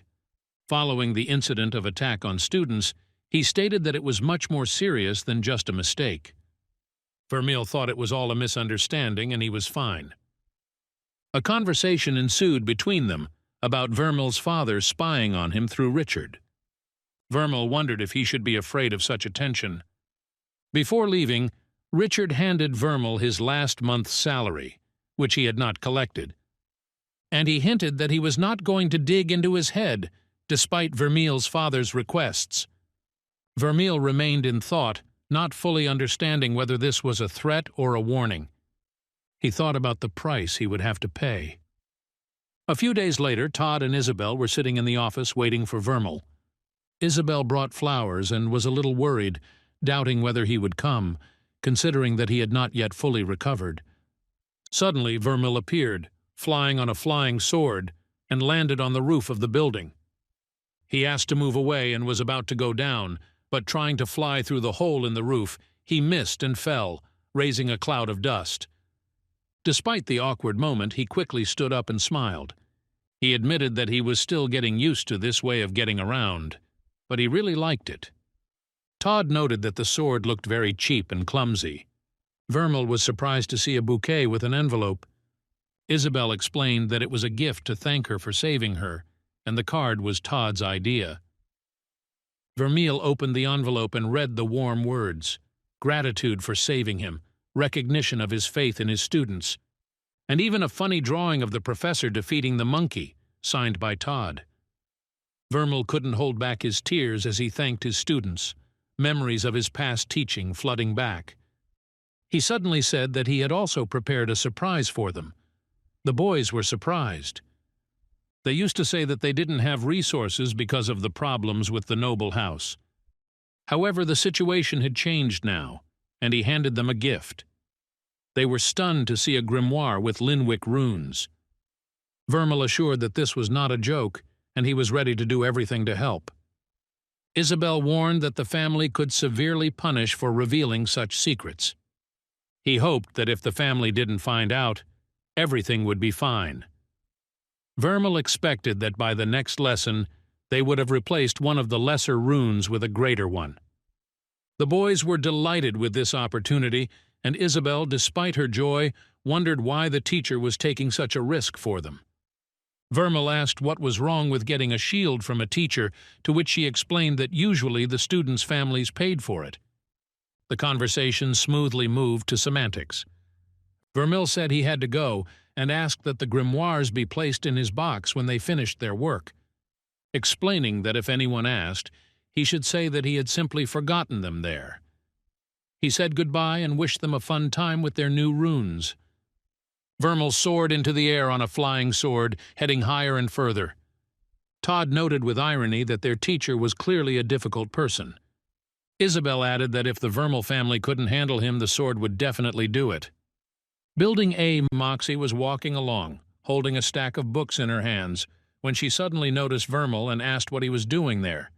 He replied that he came to see how she teaches, to improve his knowledge and teach students better since he was shirking his work. Moxy said she had heard about his odd behavior and warned him to be quiet and unnoticeable. She asked student Emily to ignore the guest, adding that he would only sit in for one lesson. The lesson was about runes again, but Moxy moved straight on to discussing Emily's written exam, noting that the results left much to be desired and reminded her of her duties to the Thorns. Emily rolled her eyes, dismissing the test as boring nonsense. Moxy insisted that understanding such things was important because it helped one to properly behave as a nobleman. The first question on the exam required an essay on who could use runes, to which Emily answered in one sentence. What was better than no answer to the second question about combining runes? Emily said she would ask her grandmother if she needed a new rune. Moxy said that such an answer could not be acceptable. Even on an easy question, she made a mistake by forgetting one of the four great families. Isabelle claimed to remember them, King, Heron, and Thorin, and considered the Linwicks enemies. Moxy explained that despite this, the duties of a nobleman include not only the study of runes, but also knowledge of enemies. Vermal thought about how the entire family hated the Linwicks, and maybe he wasn't the only one who was considered scum. He noted that Moxy doesn't have even half the drive and passion that Todd and Isabelle have. She was given knowledge on a plate, but she doesn't care. This confirmed his decision to give them access to the runes, because they deserved it. When Moxy asked why he was still there, he explained that he was just thinking. He expressed gratitude for the opportunity to sit in on the lesson, noting that it was educational. He realized that as a nobleman, he must have known a lot already. He said that he was interested in seeing everything from the other side. Moxy admitted that she may have been wrong to call him crazy before, and now sees that he has become a better person. Moxy left, and Vermal remained where he was, thinking about what had happened. Suddenly he caught himself thinking that he was perhaps even starting to like Moxy. His thoughts were interrupted by the sound of footsteps in the hallway. He turned and ran into two men. One of them told the other not to waste any more time on this disgrace, meaning Vermeil. The feeling of anxiety grew. He could not afford to delay any longer. He had to find out the truth about Vermeil's past. Otherwise, the next meeting may end not with a hint, but with a stab in the back. Isabelle gripped the hilt of her sword. The fight was beginning. The monkey lunged at her, but before the blow could reach its target, Todd activated the rune. She gave the command, and Todd responded instantly. He jumped on her back, pushed off, and turned around and punched the monkey in the face. The blow was powerful, but not enough. The monkey staggered. At that moment, Isabelle seized the moment and swung her sword, cutting the target in half while it was still in the air. Vermil watched from above, hovering in the sky on his sword flyer. He clapped his hands and praised them. The progress was obvious. They were becoming stronger, more united, bolder. He mentally noted that a lot of time had passed since the last death. His soul was almost restored, and the hallucinations weakened. Flying gave an advantage. Now the thrower could not sneak up unnoticed. Whatever the Reaper had in store, Vermil was ready. He would not allow anyone to harm his students again. Todd cried out joyfully as he hit his opponent right in the head, filled with delight from his great fire rune. He thanked Vermil for the opportunity to use it. Vermil just waved him off, assuring him that he wasn't worth the gratitude. After making sure that the students were still full of energy, Vermil suggested that they continue training before it got dark. Todd was enthusiastic, and Isabelle noted that her technique used almost no magic, so she was ready to move on.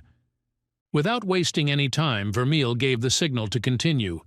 There were dozens more slashers waiting for them, and each one was just another step in the growth of his students' strength. The trio, Todd, Vermil, and Isabelle, returned to the cannon, where they were met by Tim. He greeted them with a smile and asked about the results of the hunt.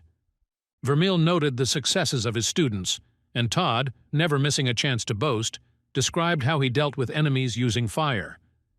Tim echoed their enthusiasm, expressing hope that one day they would bring back the head of the Hell Reaper. Then, according to him, the question of who will get the title of Rune Master will only be a matter of time. These words made Vermil pause. He didn't know that any of them were claiming this title. Todd noted that he was the one who deserved the title. Vermil recalled what Moxy had said about Rune Master. Reaper was the closest in level, he was rank 2, while Rune Master was closer to rank 3. If the Reaper's power allowed him to control the other apes in the Scorched Acres, that's another reason to eliminate him. Vermil shouted after them to keep up the good work, promising to see them in the next lesson. But Todd, noticing that Isabelle was walking a little to the side and not sharing the general joy, frowned. He came closer and asked if everything was okay. She looked unusually depressed. Isabelle replied that everything was fine, without looking him in the eye. He tried to clarify, but she repeated that everything was fine and said that she would go to study. She quickly walked away and bid him good night. Todd stood there, confused. He wondered if he had said something he shouldn't have. In the silence of the arbitration library, full of ancient knowledge and shadows, Isabelle stood between the shelves of books. Everything that was happening began to weigh on her. Thoughts were racing through her head. It was all getting too confusing. Todd, family, the stigma of nobility. Before, she could just dream and brush off reality, but now that she was getting stronger, everything felt more acute, especially now that it was her teacher, the one who believed in her, who gave her the great runes, who turned out to be Linvik. In another corner of the library, hidden between the high shelves, Vermil was also lost in his thoughts. He felt lucky. Surprisingly, the librarians were absent. This gave him a little freedom. But there were also many tasks. How to find information about the Hellish Reaper or the history of the Linviks without raising suspicions. He needs to find out who might be part of his family, so he knows in advance who to watch out for. But at that moment the silence of the library was broken by a voice. Somewhere there was a quarrel. Insults could be heard. A commoner. Someone was shouting. Vermil winced. Someone was screaming. In the library, that in itself was a shock. He froze, listening. Who could it be? Vermil recognized the arrogant Edward. Threats were made against Isabelle, accusing her of spying on his family. The conflict quickly escalated into aggression. Edward ordered Isabelle to sit and not get up, threatening her with the power of a real magician. Vermil intervened, trying to protect the girl. But Edward, without any hesitation, kicked her and mocked the teacher, considering him weak. Vermil threatened to direct magic at Edward, but he continued to laugh and insult, confident that his shield could not be broken. Despite Isabelle's cries and pleas not to put himself in danger, Vermil was determined. He felt a duty to protect and punish the offender so that he could never harm any of his students again. Edward laughed, mocking Vermal and his first-rank status, claiming that his shield was unbreakable. But the next moment he received a strong blow to the face. Blood started to flow from Edward's nose, and he was amazed that Vermeil had actually decided to do such a thing. Vermeil interrupted him nonchalantly, stating that he had no idea who he was or what had happened to him, and if Edward reported him, he would pay with his life. After that, Vermeil whispered to him that it was time to run. Walking up to Isabelle, he helped her up and assured her that everything was okay. The girl was shocked by the professor's boldness, calling him crazy because he had just hit a member of his own family for her sake. Vermeil hesitated, not immediately understanding the meaning of her words. But then it turned out that Edward Linwick was the only student from the main branch, his family in the arbitration. At the same time, Edward, leaving, harbored anger and thought about how he would force Magus Allen to deal with Vermeil. Isabelle was devastated and couldn't understand how Vermeil could remain so calm after attacking a member of his family. She recalled that the Linwicks are famous for their irreconcilability and do not forgive easily. Vermeil explained that he technically didn't know who it was, and that Edward had asked to be taught a lesson, so he was just doing his job. He admitted that an apology would hardly help in this situation. However, Vermeil was more worried that Edward had taken the book and did not know if there was another copy of the family tree. Isabelle revealed that she had studied the Vermeil family for the exam, as many representatives of noble houses were expected, including the Linwicks, and it was important to her to understand which of the students belonged to their family. Vermeil could see from her face that studying the Linwicks meant much more to her than just completing a class assignment. Vermeil suggested that they go away until no one came looking for them. They left the library, and Vermeil noticed that there was almost no one around. Isabelle explained that everyone else was either sucking up to noble families, trying to become their servants in order to gain access to the runes. That explained a lot. When Vermeil asked why she was there, Isabelle replied that her family was on the blacklist. Vermeil nodded in understanding, although he didn't quite understand what they were talking about. They found a secluded place to observe. They found where everyone had gone. It was necessary to find a safe haven where Isabelle could go until all the fuss about the beaten Linwick died down. She asked Vermeil why he should worry about her since she wasn't the one who hit Edward. Vermeil told her to take care of herself since he could take care of himself. Vermeil agreed with Isabelle that it was best for them to lay low for now and avoid meeting any members of his family. He understood that the last thing he needed now was suspicion and attention from the nobles. He quietly asked Isabelle to leave as soon as possible, wishing to meet her at the next lesson. He also asked her to let him know if she found the book she was looking for. He couldn't forget what he had heard, the threats against Isabelle related to her father, which made him even more aware of the danger of the situation. To truly protect his students, he needed to understand all the ins and outs, all the subtleties of what was happening. As he thought about how to get more information, he realized that if the library didn't provide the answers he needed, he would have only one option left. Vermeil walked towards Moxy, who was standing in the doorway looking visibly annoyed. She immediately threatened to report him for harassment, but Vermeil just smiled and said that he had accidentally come face to face with one of the Linwicks. That same Edward, and his fist reminded him of the acceptable boundaries. This piqued Moxy's interest, and she invited him in. Moxy's room had an air of calm and order, with lots of greenery and plants, which was a far cry from the modest conditions of Vermeil's room. He joked that she could use a stack of paper on the floor to protect her from face snatchers. She smiled and reminded that they had agreed to keep quiet about this. Moxy then insisted that Vermeil tell the details of what happened. He explained that Edward had been harassing one of her students, and when she demanded that he stop, he challenged her. Vermeil simply did what was expected of him to put the boor in his place. Moxy was angry that Vermeil did not give details or even name the offender. When she heard that it was Edward, she was surprised, because he was from the main branch of his family. Vermeil shrugged. Moxy noted that Edward should have a shield of about the second rank. Moxy reminded him that Vermeil should have known about this, given his relationship with his cousin, and was surprised that he managed to penetrate that shield. Vermeil simply replied that he had hit him without any difficulty. Moxy, irritated, reminded that she knew what a punch was, but couldn't understand how it was able to penetrate the shield. Vermeil agreed to try to hit Moxy.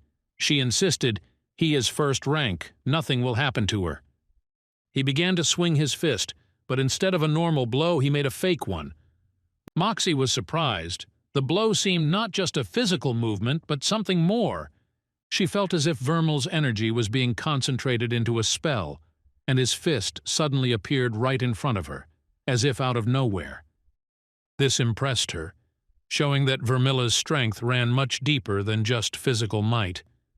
Vermeil admitted that it would be nice to be prepared for possible problems with Edward's family. But Moxy reassured him, saying that the family would not harm him. At most, they would challenge him to a competition to try to humiliate him. Vermeil took it with confidence, ready to cope. Moxy expressed disappointment that she wouldn't be able to try to beat him in battle herself, as that would have been the highlight of her week. Vermeil joked, asking what was stopping her from doing so. Moxy appreciated the student's support, noting that he was not the pathetic worm she thought he was. Vermeil thanked him, feeling that a real friendship had now formed between them. Moxy reacted sharply to Vermeilla's words, warning him not to say that again, or she would literally smash his head through the wall.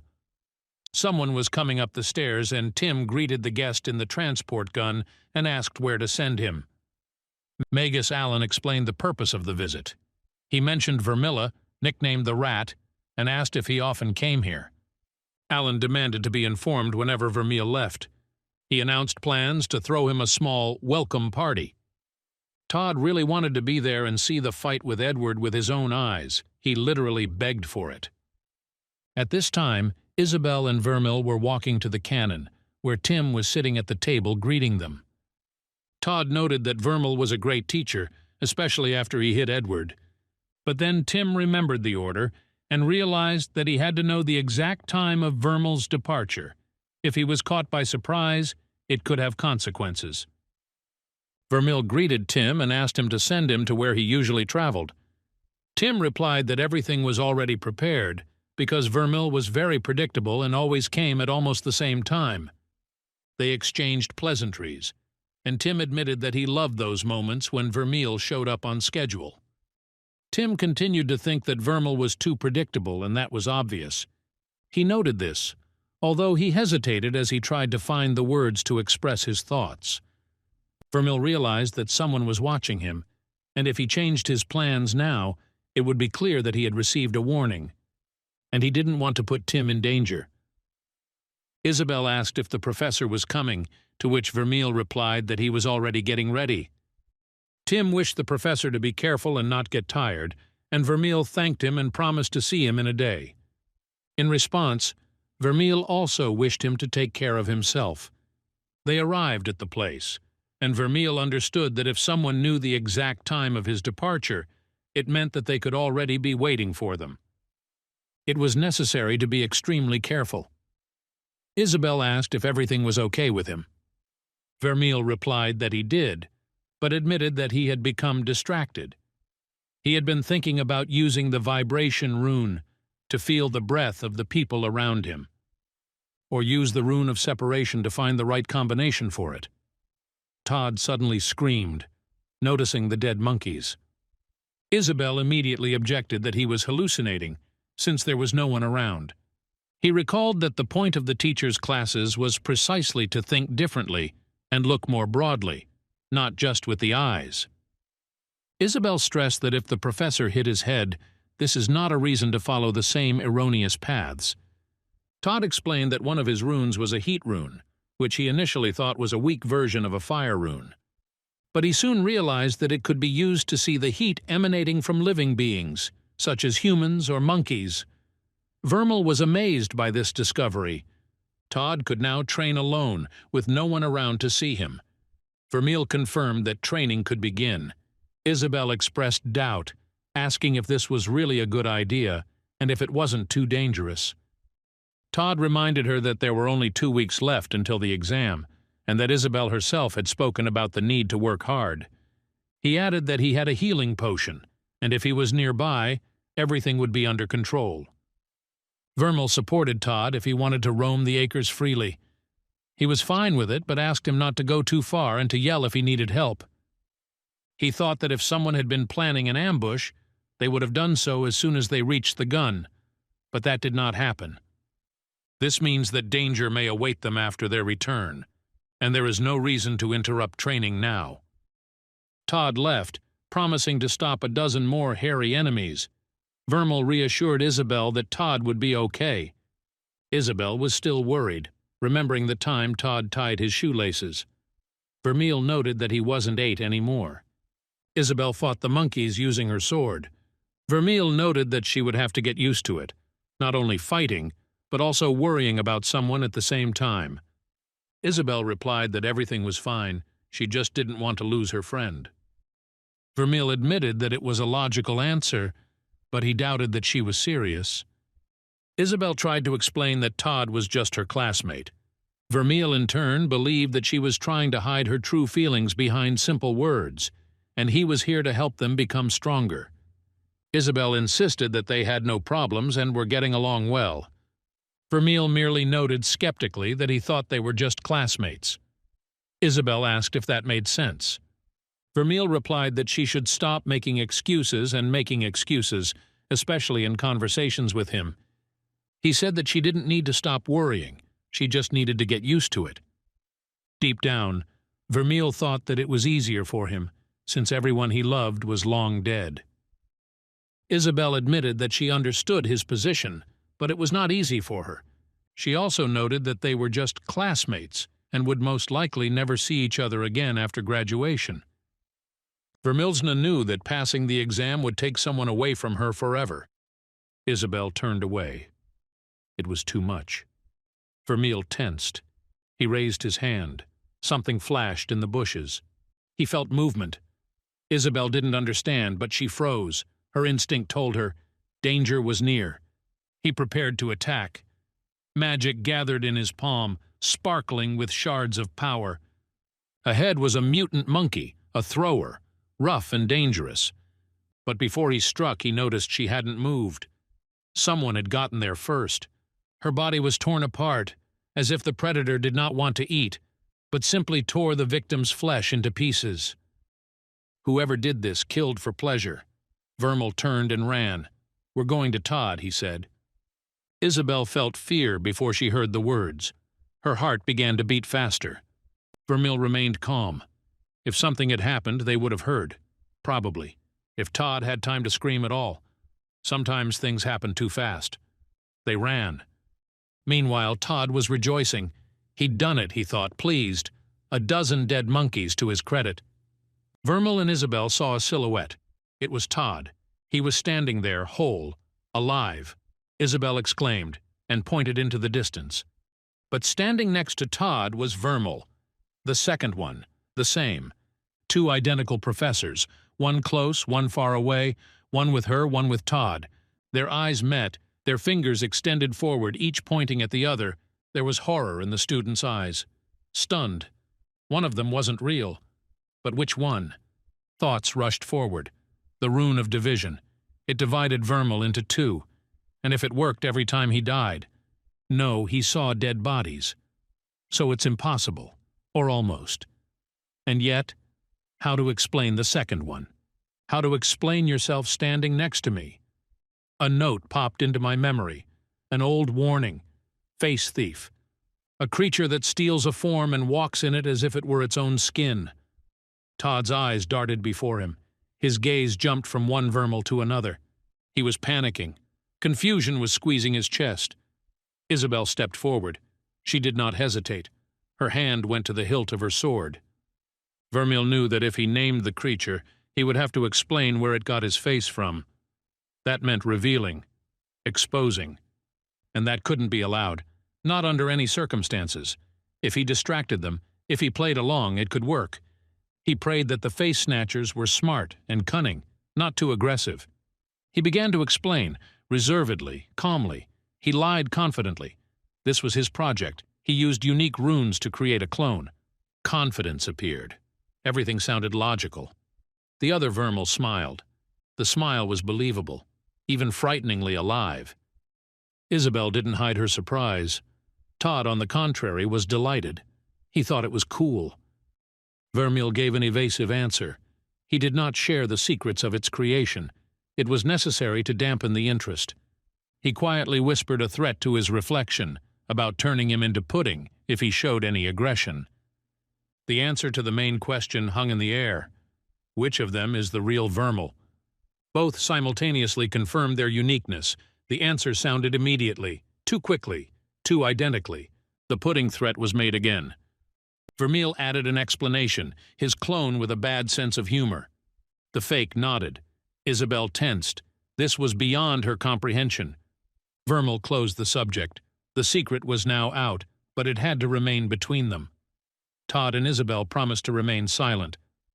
Vermeil asked for a moment, to talk to himself. He was furious. His body, his voice, his face, everything belonged to someone else. Anger flooded his chest. This shouldn't have happened, the kidnapper replied. He should be dead. But the other one wasn't afraid. He stood calmly, almost condescendingly. If he killed him, the students would suspect something. If Vermeil wants to hide his ability to create new bodies, then he can't kill him. But Vermeil couldn't let a monster walk around in his body and kill people. His reputation was bad enough without it. The kidnapper tried to explain, offered to let him live. He doesn't have to eat people. He offered reasonable suggestions. They can eat other meat. He offered cooperation. Vermilion didn't understand why they hunted people then. It's easier to cook steak or chicken. The kidnapper replied that people are tastier. But he said that they can live differently. Vermeil didn't believe it. He heard only a threat. The disgusting alien creature in his form was offering a deal. The kidnapper assured that the taste was very good. He would not know until he tried it. Vermeil said that he did not try. He would kill him anyway. If not to eat human flesh, the only condition the kidnapper agreed to. Vermeil did not believe. He only had to turn around, and the kidnapper would disappear along with his body. The kidnapper could change his form into something else, a bird or an animal. Vermeil didn't agree. Then he would still run away and kill people. He might not look like him, but that's not enough. The kidnapper cursed his fate. Of all people, he met the one who could come back to life. He asked to be more reasonable than him. He did not want to go to the great beyond. Vermeil said it wasn't that bad. It was mostly just endless waiting, that's all. Vermeil knew the transfer to arbitrage would happen soon, and unless the kidnapper gave him a good reason, he wouldn't go anywhere as long as he had his body.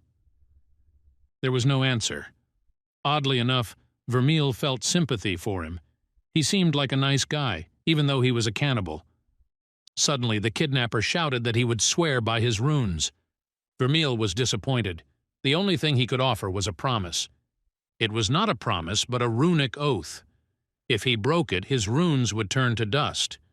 If you swear by runes, then this oath must be fulfilled magically. Vermeil looked at him and suggested a test. If the oath really works, let him prove it. He swore an oath. The words fell from his lips like a sentence.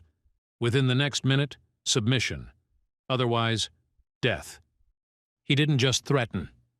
He gave his word, with a rune, and the magic responded.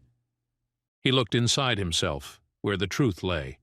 The runes trembled, entangled in chains, constricted, like breathing in a tightly closed space. It worked. The power of the spell confirmed it. It was the kidnapper's turn. Vermeil warned him not to use any loopholes. If not, he would not get a second chance. He hesitated. Then he gave in. He spoke his oath, choosing his words carefully. A renunciation of human flesh, a commitment to act in the common interest. Cooperation until an agreement is reached to break the oath. In exchange, help in finding the runes. The magic had closed the circle. The terms were in place. Vermeil assessed. No loopholes in sight. Good enough, quite acceptable. He still didn't trust. He couldn't trust. But magic, it doesn't lie. Not right away. Not in this. Not an alliance, not friendship, but no longer a threat. Maybe something more will come out of this, a fruitful partnership. But now there was a truce, and the runes, silent witnesses, still kept their word. The kidnapper declared that this was still better than death. When they returned, they were already waiting. The professors were surrounded. Todd, Isabelle, voices mixed, questions, anxiety. They noticed the clone was missing. Vermal explained that the clone had been sent away to examine Thrower's body, a damned carcass torn apart by something alien, not a beast, not magic, a man, or something worse. He assumed the killer was probably the face stealer, or someone like that. He hoped the clone would find something. But there was no time to think. The arbitration was calling him back. Isabelle asked why he sounded nervous. He paused. Then he said he had his reasons. Perhaps they were in for a greeting because of the incident with Edward. Edward and Professor Magus stood by the cannon, tensely waiting. Edward was bored. He wanted action. He wanted to see Vermeil on his knees, begging and defeated. Magus kept his cool. They would be back soon. The game would begin soon. Suddenly his gaze caught on a silhouette standing there. Moxy. Vermeil stepped out of the cannon where he was already awaited. It was no surprise to anyone. The expectation hung in the air like a thick fog. Magus immediately turned to Vermeil, his voice caustic. He mentioned the quarrel with the apprentice, accusations hidden between the words. Vermeil answered coldly, as if he had renounced all guilt. He spoke of the mentorship, of the support he had given Edward. But Edward did not hide his anger. His scream pierced the silence, cutting off the Magus's words. He demanded that the game stop. Vermeil heard that his ego had grown too big, especially for someone who was not from the main line of the family. But Vermeil did not remain in debt. He reproached Edward, calling him dissolute and dangerous. Neither of them was going to give in. Vermeil reminded them that the attack on the student was something he could not leave unanswered. Edward did not hide his rage. He demanded punishment for Vermeil, wanting revenge for the broken nose. Magus, however, urged restraint, warning them to watch their words and promising to discuss everything later. But the family rules seemed to be unquestionable for everyone. Vermeil found it unexpectedly difficult to realize that in this game of rules, his intervention had become the reason for new accusations. Magus insisted that the insult to Edward's honor could not go unnoticed, and that Vermeil should not have interfered. A duel was proposed. A loud decision, too harsh it seemed, for the conflict that had taken place. Magus tried to settle the dispute between Edward, Vermeil, and the student, insisting that she be brought to trial. Vermeil firmly refused. It was unacceptable for him to involve her in this game of power and fighting. Magus tried to convince her by reminding her that she was the cause of the conflict. But Edward and Vermeil exchanged accusations about the cause of the blow, each pointing the finger at the other. Magus reminded that refusing to obey an order from a superior was a serious violation. If the student was not brought, the conflict would be resolved at the exam. Not just an exam, but a real competition of strength and skill. The student who kills more slashers in the competition will win. A battle between students, where the winner will determine the outcome of the conflict. The Magus decreed that if Edward won, the student would have to apologize. Vermeil agreed to the terms but put forward his own bet. If Isabelle wins, she must receive one of the great runes from the Magus's collection. Magus considered the offer too expensive and refused. Then Edward, seething with anger, tried to raise the stakes, assuring that victory was guaranteed to him. Magus stopped him with a sharp movement, suppressing the flash of disobedience. And then he thought about it, and still agreed to hand over one great rune if Vermeilla's student could win. An agreement was reached and hands were shaken, a sign of the beginning of the coming test. Vermeil thought with relief that everything had gone better than he had expected, and he was sure that Isabelle would easily cope with these opponents. Nearby, under the tree, stood Moxy. Her appearance made Vermeil surprised. She clearly did not share the loyalty of the others present. She explained that she had hoped to see the crap beat out of him. It would be the most interesting day of the week. Her ironic words about the upcoming exam and wishes of good luck seemed mysterious, incomprehensible and a little alarming to Vermeil.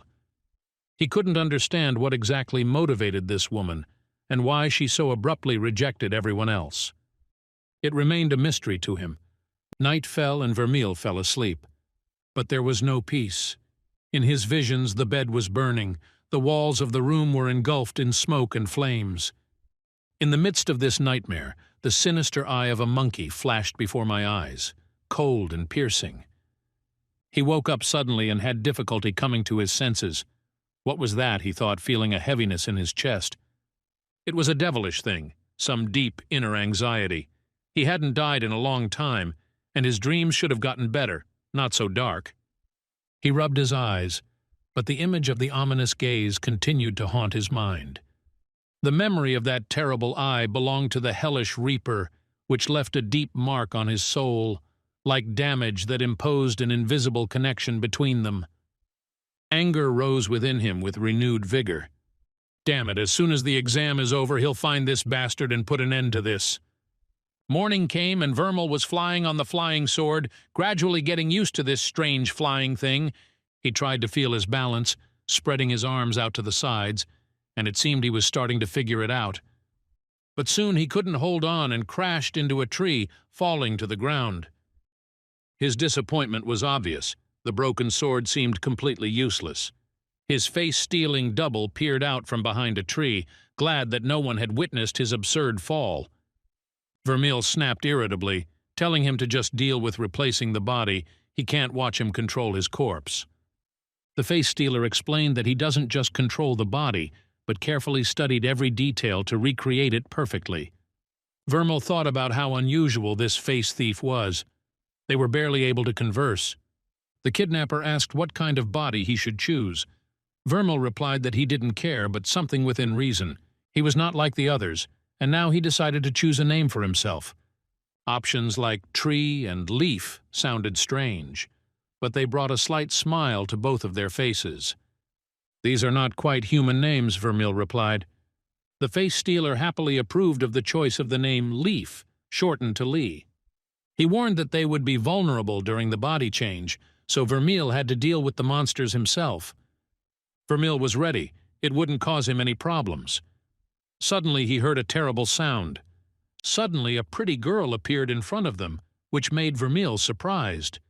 The face-stealer, now Lee, asked him what he thought of the new body.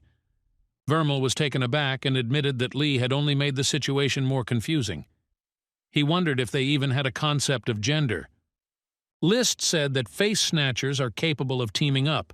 Two can tear off half of their body, flatten together and form one new whole, which then transforms as they wish. Vermeil found this strange. He expected that the face snatchers would need a full body to transform, but Lee simply created a new form. He noted that Lee was no longer him and suggested that he come up with a legend for her. Lee, intrigued, decided to try to become a teacher like him. Even though I had never done this before, I was sure that I could handle it. It would be cool. Vermeil asked what she would teach. Lee responded mysteriously, showing off her skills as if she were disappearing and suddenly attacking him. This surprised Vermeil. The face-stealer seemed like a completely different creature, much faster and stronger than he was used to seeing. Lee explained that she wasn't human, and that's what made her the best at killing mages, under normal circumstances. But he does not die completely, no matter how many times he is pierced. Vermeil wondered how many times she had seen him killed, and he assured her it was just luck.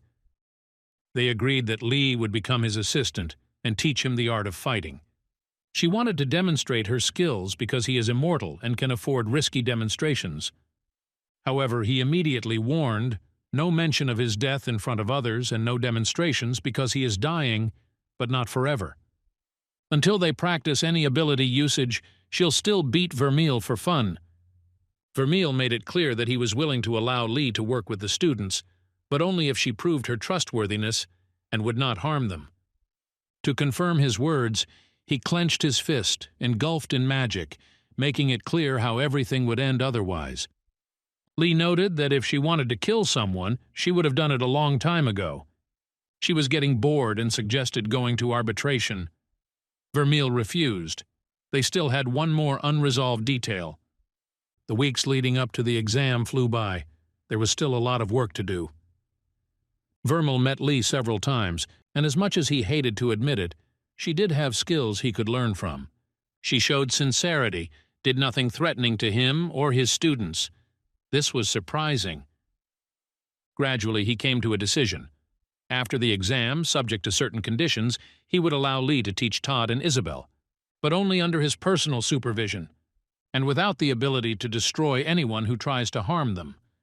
In parallel with this, he continued to improve his abilities.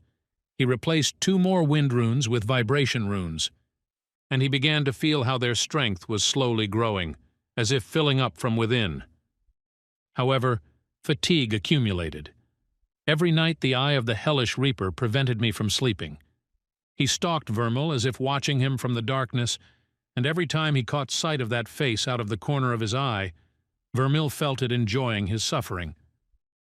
The days passed, filled with tension, magic, and constant internal pressure, until finally the morning of the exam arrived. Vermeil was getting ready, tensely going over the upcoming events in his head. Here it is. Finally. He had a hard time suppressing a grin at the thought of Isabelle smearing that snot-nosed Edward's face across the floor. And Alan's face at that moment he especially wanted to see. A sudden knock on the door brought him out of his thoughts. Who could have come so early? Flashed through his mind. A familiar voice was heard from behind the door. A little mocking, a little cold. He opened the door. Moxy. She immediately spoke seriously, without ceremony. She noted his recent successes, a sharp increase in strength, the disappearance of his former feigned insolence, and the respect of his students. This was not the style of the old Vermeil. Her words were clear and unequivocal. He was not Vermeil. He tried to laugh it off. Said something about a head injury. Laughed, albeit falsely. Moxy wasn't impressed. She aimed her plant magic at him. Vines wrapped around him, pinning him against the door. He cursed. Again. First Lee, now Moxy. Why is everyone trying to hit him? Vermeil prepared for a counterattack, but it was no use. Her voice pierced him like a needle, confident, calm, and absolutely serious. She did not believe his excuses. She reminded him that she had known him for a long time, ever since he came to work at the academy. She was his mentor. She saw it all. The slow degradation, and now this sudden transformation. You can't fool her. She was too smart, too observant, and now she stood before him not as a colleague, but as someone who had figured him out. Vermeil shouted that she hadn't thought of one thing and kicked her in the face. It worked. She staggered. He jumped from above and swung his fist filled with magic. He said that everyone gets their share, but Moxy only replied that his magic couldn't even penetrate her shield. Then he said he would pierce this. They both turned around. A sword was flying behind her. Moxy exclaimed that he had decided to stab her. He asked how such a move was worse than using magic. She said it didn't matter because she didn't care what he did to Vermeil. He was indignant that it was a strange way to convey a thought, attack. She replied that if she had really decided to attack, they would not be talking now. He refused to get off her, insisting that he saw the shields breaking and would sit on her until she explained herself. Moxy waved her hand and vines wrapped around him. She said that if she wanted to kill him, he would already be dead. Vermeil found himself completely immobilized and amazed at how easily she dealt with him. Vermeil could hardly contain his irritation, but still asked a direct question. What did Moxy want? She asked for confirmation for her own peace of mind. He didn't understand what exactly she meant, pretending not to understand the whole situation, and at the same time noted that because of her, he dropped his toothbrush. Moxy couldn't take it anymore and said that they both knew he was lying and he wasn't Vermeil. He tried to counter that his badge clearly said Vermeil. Moxy rolled her eyes, said it didn't matter, let her think she was whoever she wanted. There were more important things than her curiosity. She said that after talking with Alan, she decided to check on his students. He believed in them so much that she herself almost believed that they were capable of winning this exam. Almost. She showed the documents, which Vermeil, as expected, did not understand. They were distinguished by one detail. They did not have names. He asked what that meant. Moxy explained, Isabelle's family had been blacklisted from every noble house, every single one. And it wasn't just her. Todd found himself in the same situation. When Moxy tried to find out the reasons, she found nothing. This meant one thing. Someone with serious power had carefully erased the traces of the past. Isabelle and Todd were sent to Vermeil precisely because no one expected them to succeed. She stressed that no matter who he is, right now it all points to the presence of a powerful player lurking in the shadows. Vermeil thought about it. There were too many unknowns. Even he wasn't entirely sure which of the Linvik clan was controlling him. And if the Linwiks really wanted him dead, weren't they behind all this? He didn't know. Vermeil replied that he didn't care. He would teach his students, no matter who they were or what anyone thought of them. But Moxy didn't back down. She insisted that Isabelle and Todd would not be allowed to take the exam. They will be set up, broken, pushed out of the system. He just chuckled. Of course he had thought about it. Meanness was typical of Edward and therefore quite expected. When asked if he knew about the blacklist, Vermeil said no. But even without it, everything pointed to a trap being set. His disciples are first rank, and enemies will likely think that they have nothing to worry about, which meant that this would be their weakness. He was going to be prepared. Moxy admitted that she didn't hate him, because he was no longer the Vermilion she despised.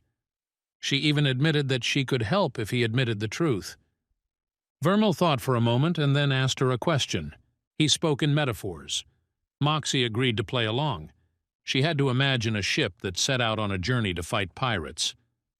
He talked about a ship that got caught in a storm and crashed into the rocks. Suddenly it started to fall apart, and over time all its parts were replaced. Was it still the same ship? Moxy first answered confidently, of course the same one, and then she doubted, maybe not. People have been arguing about this for centuries. Vermeil said he probably agreed, but then he added, does it matter what happened to the old ship? Moxy thought about it and agreed. It didn't matter. The past doesn't matter. She handed him his pants and he began to pack. Perhaps, she said, it was time to restore his reputation. Suddenly the door swung open and Richard entered the room.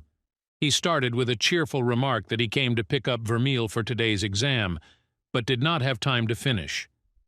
His gaze fell on Moxy, who at that moment was handing Vermeil his pants, while Vermeil himself stood without them. There was a pause. Richard stared, then mumbled something unintelligible, closed the door and disappeared. Moxy immediately removed her hand, and confusion appeared on her face, turning into laughter. Vermeil just sighed, realizing that Richard was the most talkative person on campus. Now he could forget about restoring his reputation. The call to attention was clear and everyone froze. Magus Tanford, a tall, lean proctor, announced himself and began to speak. He reported that the area of the Scorched Acres had been thoroughly checked. There was not a single serious monster except for the slasher. If someone does show up, the nearby teachers will have to deal with it before he arrives. Vermeil looked around. Almost everyone had protective amulets, shields, enchanted armor. Everyone except Todd and Isabelle. All students are divided into groups. The instructions are simple. Stay together, both for safety and so that everyone's work can be recorded. The proctor concluded the briefing short and sternly. The exam is considered open. Good luck to everyone. Magus tried to be sarcastic, hinting at Vermeil's possible defeat, but he retorted, would Edward use the shield as a crutch? There is no reason not to use him. Unlike the others, he is a valuable member of the Linvik family. Their verbal spat was interrupted when a massive monkey came into view, rushing straight towards them. Vermeil quickly got his bearings. Todd had to take on the first opponent. That was enough to show his strength. After which Isabelle could take care of the others. But before Todd could react, Edward pushed him aside, saying that he was taking too long. He used water magic, directing streams of water at the monkey and dodging its attacks. Vermeil watched, noting that Edward's shield, while good, was not permanent. He mused that magical shields blocked energy automatically, while blocking physical attacks requires something tangible, like Moxy's vines only summoned intentionally. Meanwhile, Todd, ignoring Edward's attack, took on the next monkey. Isabelle confirmed that this was his target. He concentrated, letting the fire magic fill him, and attacked with confidence. A blow to the face, flames and the hostile creature recoiled. Todd wasn't just fighting back, he was showing off a smart, practiced fight. He reminded himself of Vermil's words, "If you can predict your opponent's movements, you can win." And that's exactly how he acted. Attack after attack, confidently, calmly. Todd defeated the slasher. Isabelle was happy for him, screaming with delight. Vermil, watching what was happening, did not hold back his emotions. This is exactly what real progress should look like. Vermil encouraged the students by promising that if they continued in the same spirit, they would have a party upon their return. Edward couldn't hide his surprise when he finished the fight. He was exhausted. He tried to draw Magus Allen's attention to his victory, as if hoping for approval. Vermil suggested moving on and finding an opponent for Isabelle. Now it was her turn to prove herself. But Magus Allen intervened. He reminded them that the conditions of the exam were that they could not separate from the group, lest suspicions of cheating arise. Vermil readily offered to take Magus with him. However, he refused this too, citing the fact that Edward needed rest. The professor wanted to stay in place until the student recovered. Edward, trying to prove that he was fine, but he objected. Rushing when your strength is running out is stupid. Magus was adamant. As long as he accompanied the group, he would not have to interfere with the process. But even if the students were blacklisted, it meant he was willing to break the rules. Vermil asked how long this forced break would last. The answer was simple and final: as long as it takes. Half an hour passed. Edward was still lying there, recovering his strength. Vermil lost his patience and expressed his displeasure. He understood that Magus Allen was deliberately stalling for time. Isabelle could not leave alone, because her victories would not be counted without the proctor's supervision. All this was cleverly arranged, formally within the rules, but, in essence, unfair. Magus responded with a sneer, making it clear that he had expected this reaction, especially from those like Isabelle who were on the blacklist.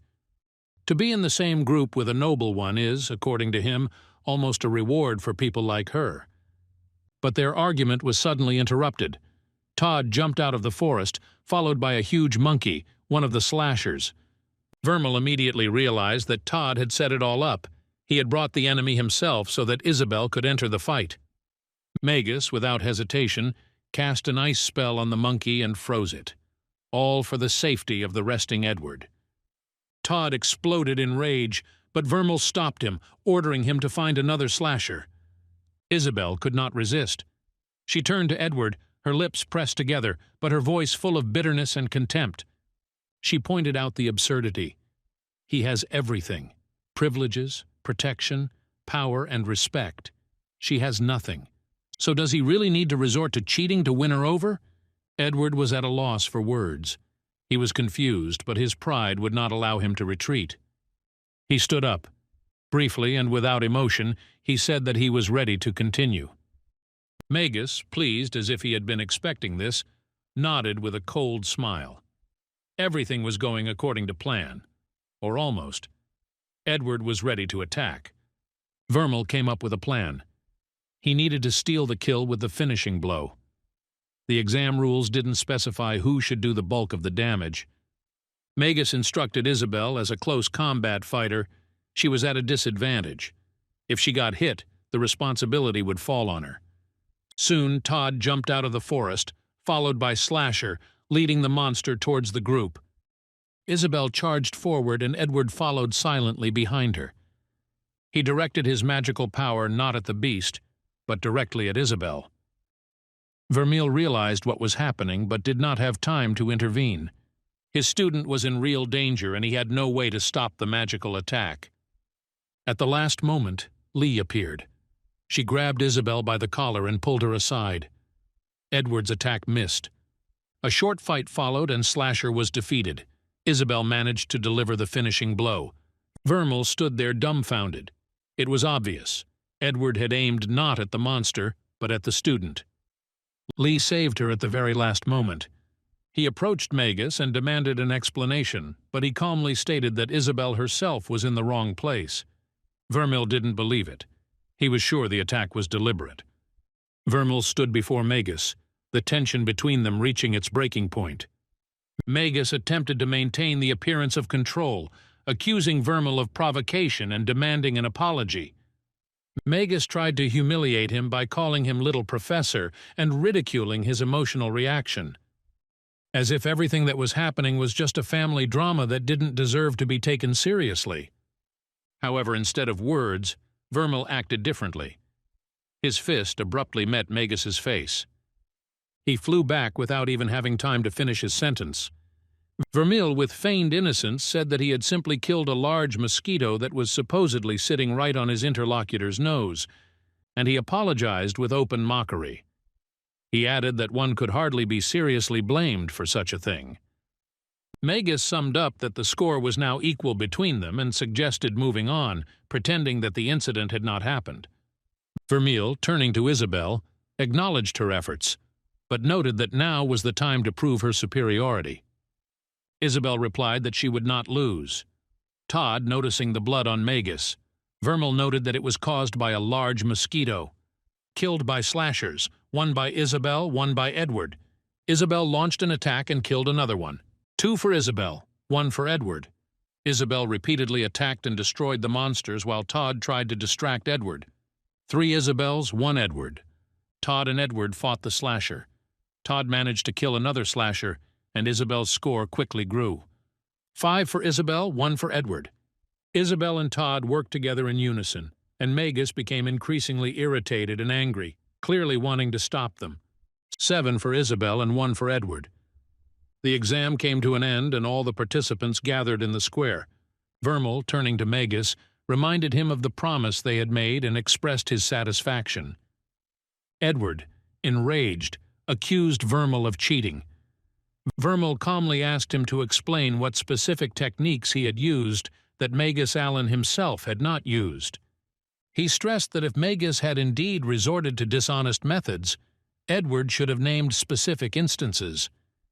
Magus, in response, attempted to undermine Vermeil's confidence by stating that his students, despite their success on the exam, they will not be able to make real progress when it comes time to move up to the next rank.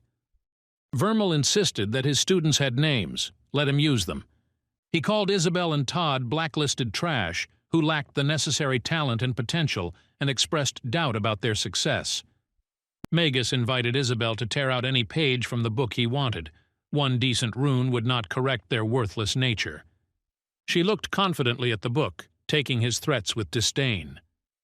Magus advised her to use it well, as it was the last good rune she would receive. Magus, not wanting to waste time, encouraged Edward to train, reminding him of the need to put in the effort to catch up with his rivals. Vermeil, satisfied, praised his students for their excellent work. He promised to throw a party at the next lesson. They stopped and asked Isabelle which rune she had chosen. Empty pizza boxes lay in the trash, smelling like a party that had just ended. Todd, a little embarrassed, thanked Vermeil not only for the evening, but for something more, although he couldn't say it directly. Isabelle clarified that her gratitude was mainly for the last month, because before that, according to her, Vermeil was a loser. The hard work of the boys was what was worth praising, not himself. For Vermeil, it wasn't about recognition, but about the changes he saw in his students. When he told them to rest for the next few days, Moxy reminded him with a hint of impatience that their conversation was still waiting to be continued. Vermeil, noticing her impatience, teased her slightly, suggesting that they plan a party together next time. She retorted, "Why bother when you can just steal food?" He called her lazy. She replied that she was progressive. Nevertheless, Vermeil agreed. They would talk, question by question. Moxy started with the obvious. If he insisted he was still Vermeil, then why had he changed? He answered as before, self-improvement. In turn, he asked his question, how can he find out more about his family? He explained that the only book that contained any information was currently in the hands of another student, and it would not be returned any time soon. But there is another way. A book in the Linvik estate. Getting there, of course, will not be easy. When it was Moxy's turn again, she asked what she really wanted to know, how this change had happened in him. Vermal was silent for a moment. He knew that the answer would awaken too many. He sighed and apologized. He couldn't tell. Not now. She seemed disappointed, but accepted it silently. Moxy wasn't surprised by his evasive answer. But that was what prompted her next question. Why didn't he know so much about himself? He answered that self-improvement is not an easy path. He has to return to the knowledge that the old Vermal had, and to check whether they were actually understood, and not just learned. It was much more like brain trauma. She asked if he had consulted a healer. Vermeil nodded. Yes, he had. The healers found no physical abnormalities in him, but his mental component remained beyond their reach. Vermal remembered Richard's words about a clouded mind. In his kindness, he was going to ignore this question from Moxy. Moxy confidently put forward a version. The damage was done to the soul. The healers cannot detect it. That's what he is. He's a soul, that which swallowed Vermal's soul and stole his body. Her logic was frighteningly accurate. She could be either an ally or a threat, depending on how careful he was. He decided not to show the whole truth. He did not confirm or deny her guesses. To change the direction of the conversation, he turned it to a practical plane. He clarified how rare the Great Wind Rune was considered. Moxy, a little tired of the topic, answered honestly, "This rune is not such a rarity among the great runes. She could even get one for herself if she wanted." Hearing this, Vermal indicated that this could already be considered a kind of agreement, although Moxy clarified that formally this was not entirely true. Why does he, busy with self-improvement, continue to fulfill the obligations of his former self? Vermal answered simply, "Because he is a teacher. Self-development does not exclude responsibility, especially to those who trust you. He can't just abandon his students, even if much has changed in him. The past remains part of the path." Moxy seemed satisfied with the answer, although she thought about it. Vermal suggested going outside, citing matters that still required his attention. Moxy agreed, but added with a smile that she was counting this question. As part of their unspoken game, he had already received an answer. Vermeil asked Moxy to tell her everything she knew about his family.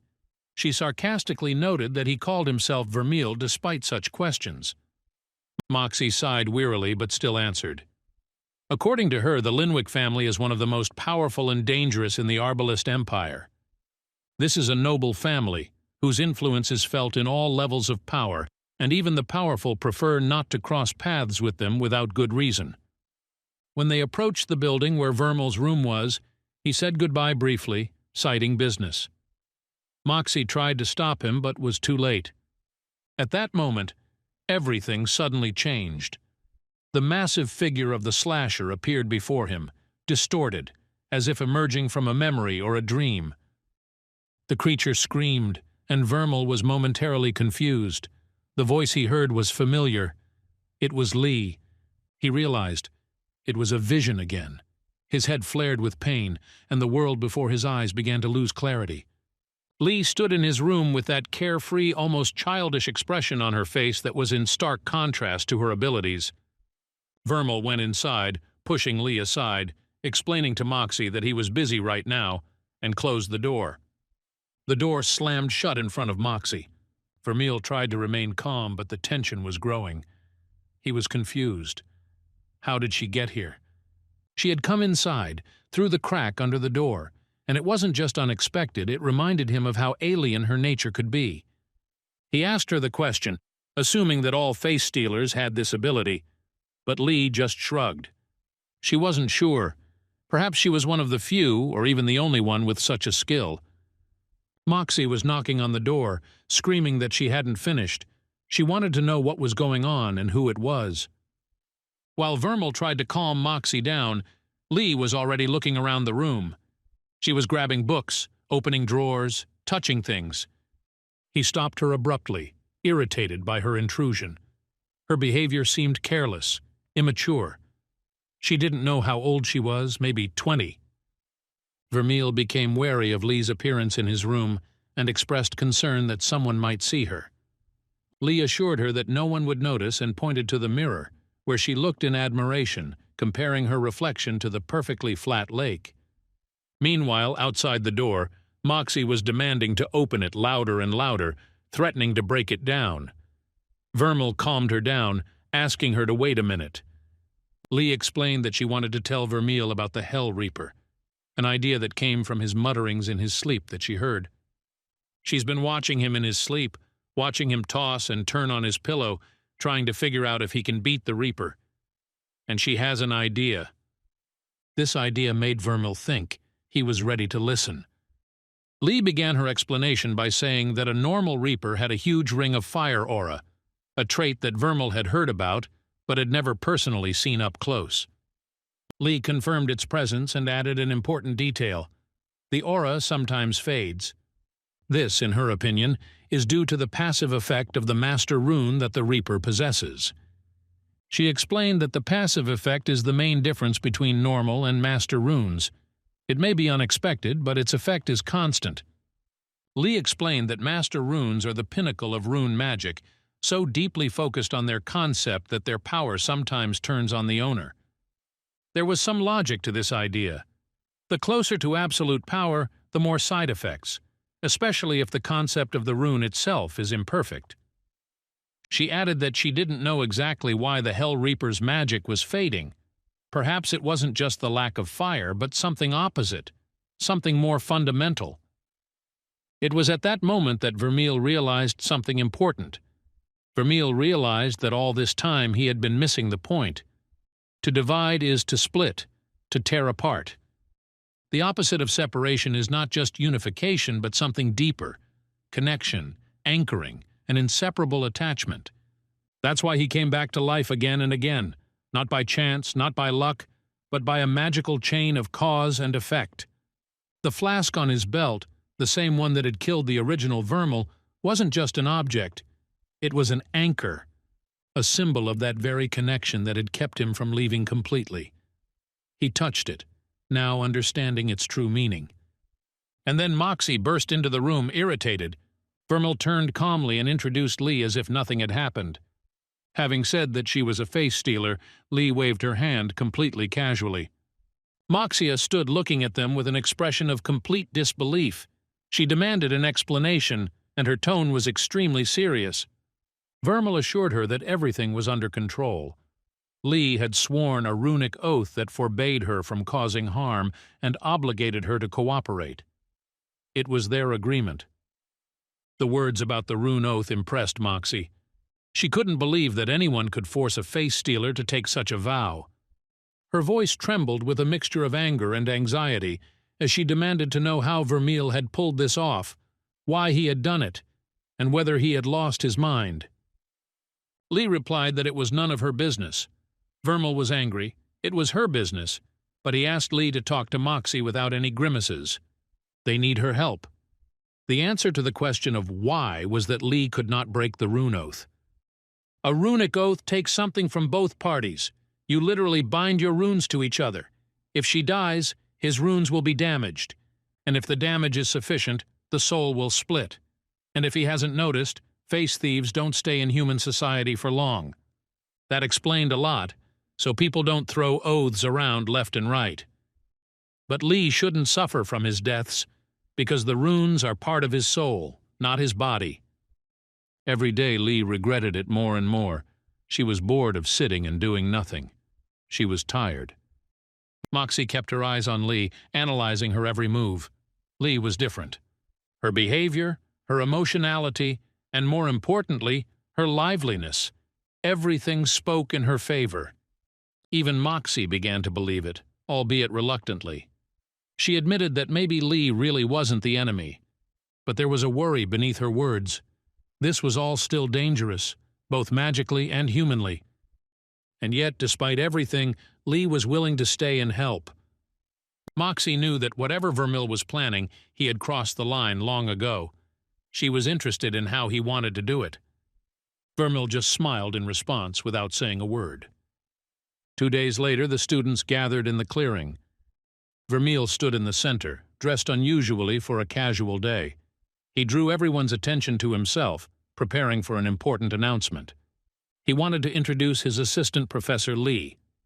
Suddenly, Lee came out into the bright clearing, causing surprise among those present. Todd, Isabelle, and Emily looked at her carefully, trying to comprehend her unexpected appearance. Isabelle chuckled, assessing the situation with a certain amount of skepticism.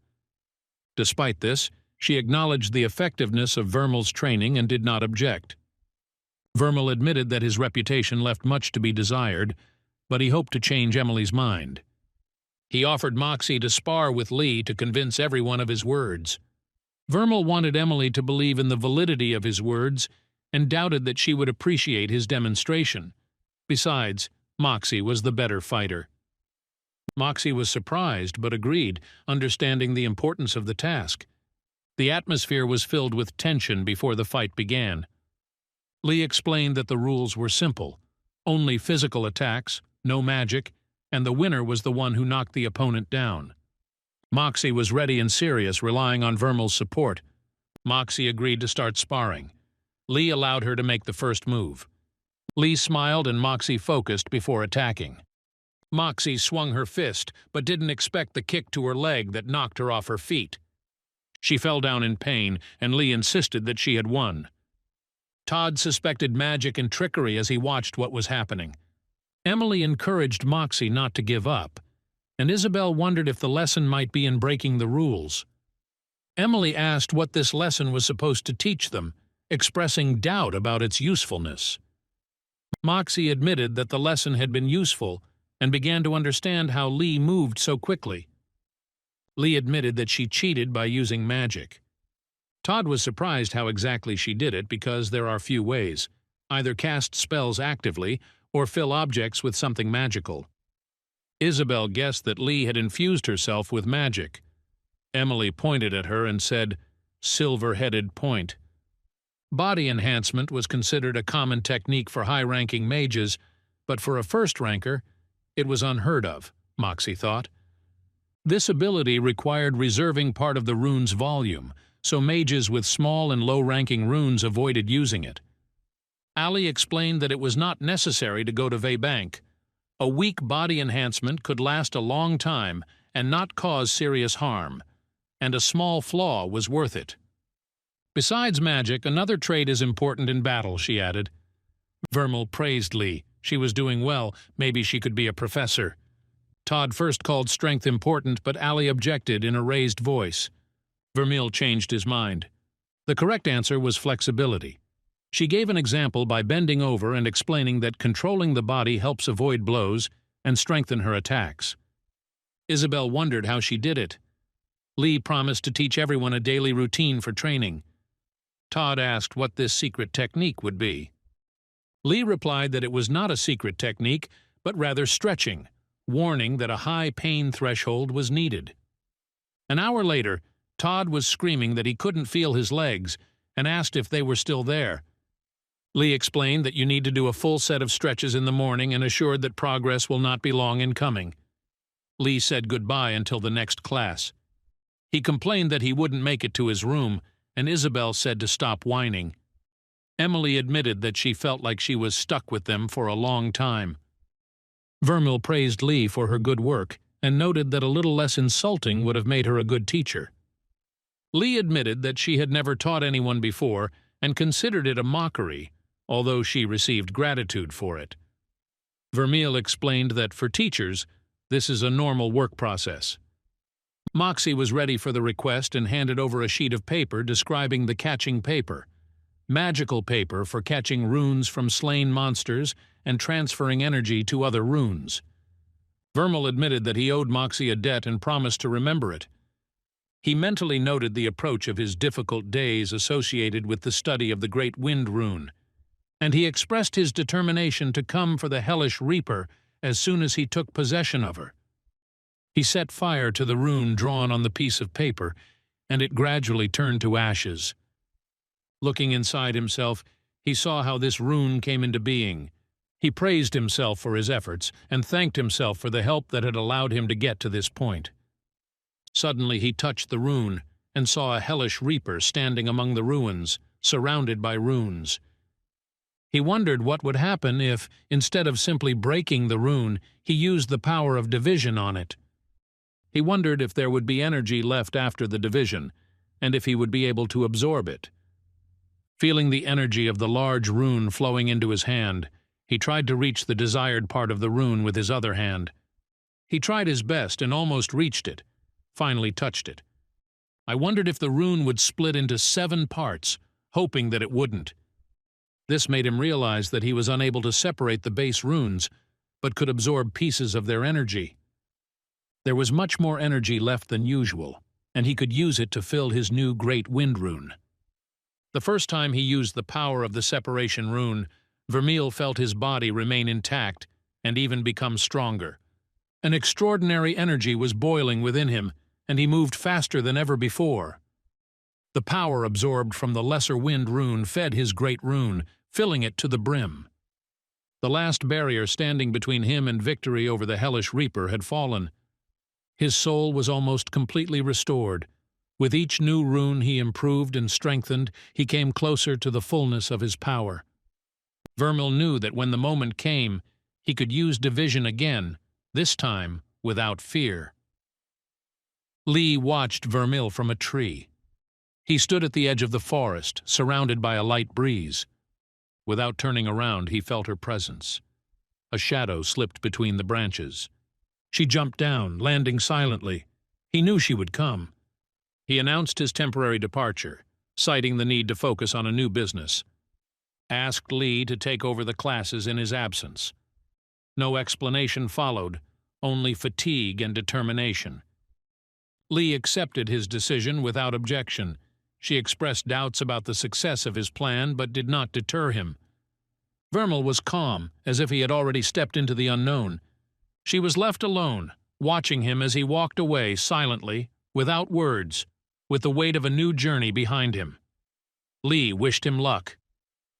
Vermeil stepped onto the scorched land of acres, where the air trembled with heat and ash curled in the sky. The fires did not die out. They engulfed everything around, leaving behind only charred traces and smoke. He walked through this silent hell, not taking his eyes off the blazing horizon. Behind him were his flying sword and vessel, silent companions in this final battle. A single piece of ash touched his hand. At that moment a figure emerged through the fire, tall, broken, woven from heat and ominous shadow. The hellish reaper. The world seemed to hold its breath. A beastly roar came from the flames. Vermeil stepped forward. The confrontation could wait no longer. The creature of flame did not hesitate. It opened its mouth and spoke in a silent echo. This is not the end. Until Vermeil's soul crumbles to dust, everything will continue. Lava flowed in all directions, heating the ground white-hot.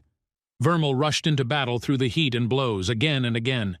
The Reaper stood as if invulnerable, surrounded by roaring flames. 3 days, and the same number of deaths. Each attempt ended the same way, in pain, suffocation, helplessness. The Reaper held Vermeil's hand and then threw him into the ashes with a crunch. Vermeil could barely breathe.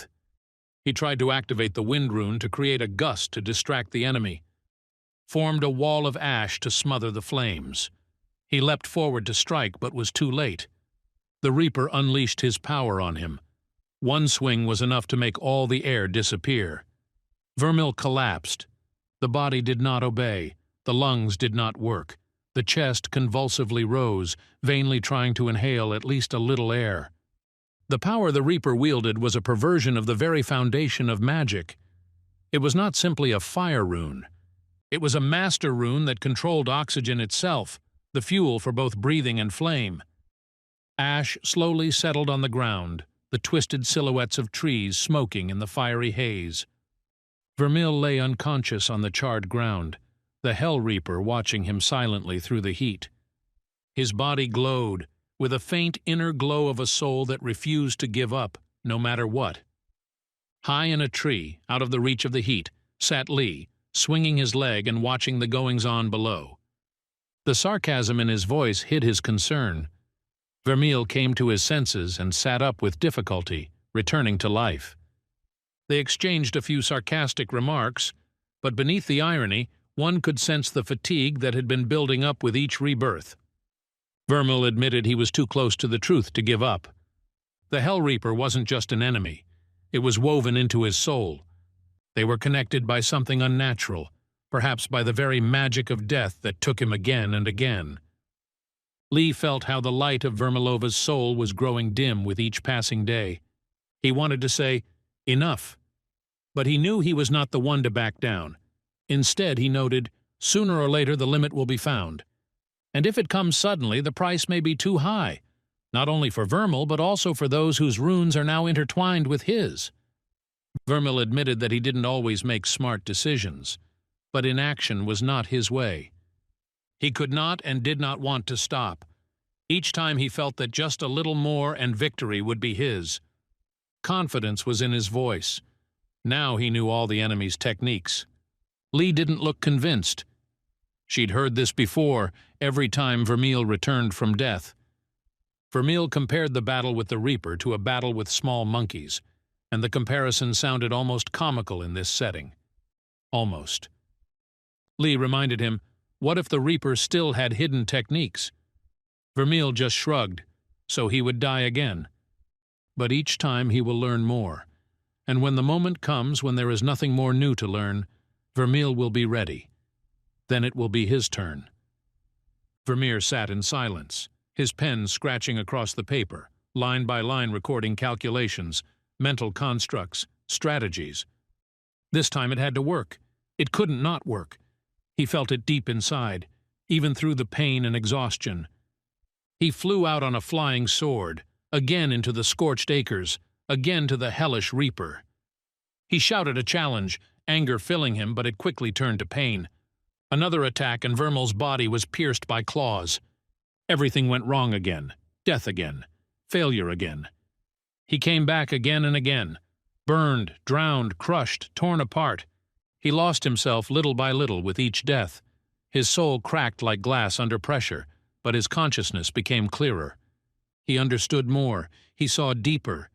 Every death left an imprint of knowledge in him. But time was running out. He felt that one more death could be the last, not for the body, but for the soul. And yet he went, one more time, this time with one last ace up his sleeve. He appeared before the Reaper again, and he, as always, grinned predatorily. But this time, something was different. There was no fear in Vermeil's voice, only determination. He went on the attack, knowing that there was no turning back. There remained inside him a thin, almost imperceptible remnant of life on which he relied. And now that's all he needed. Magic tore through the sky. The Reaper blazed, destroying everything around it. But Vermeil did not retreat. He threw himself straight into the flames. From the very beginning, when he entered the afterlife, he always clung to his humanity. This is the only speech he has left that he can associate with himself. But now, as the soul was being destroyed, he felt it leaving him. Their magics collided, their bodies crossed, and at the moment the finger touched the Reaper's forehead, a blinding light flashed. Separation, pure, perfect. The Reaper split into two halves. The body collapsed. Vermeil landed, barely able to stand. He didn't cry out in pain. He exhaled in relief. Victory, finally. But his triumph was short-lived. The Reaper's dead body fell right on top of him, knocking him off his feet. However, he felt a wave of energy pouring into his runes. Breakthrough. Next rank. He barely felt his body, but he knew he was stronger. Lee was surprised he finally succeeded.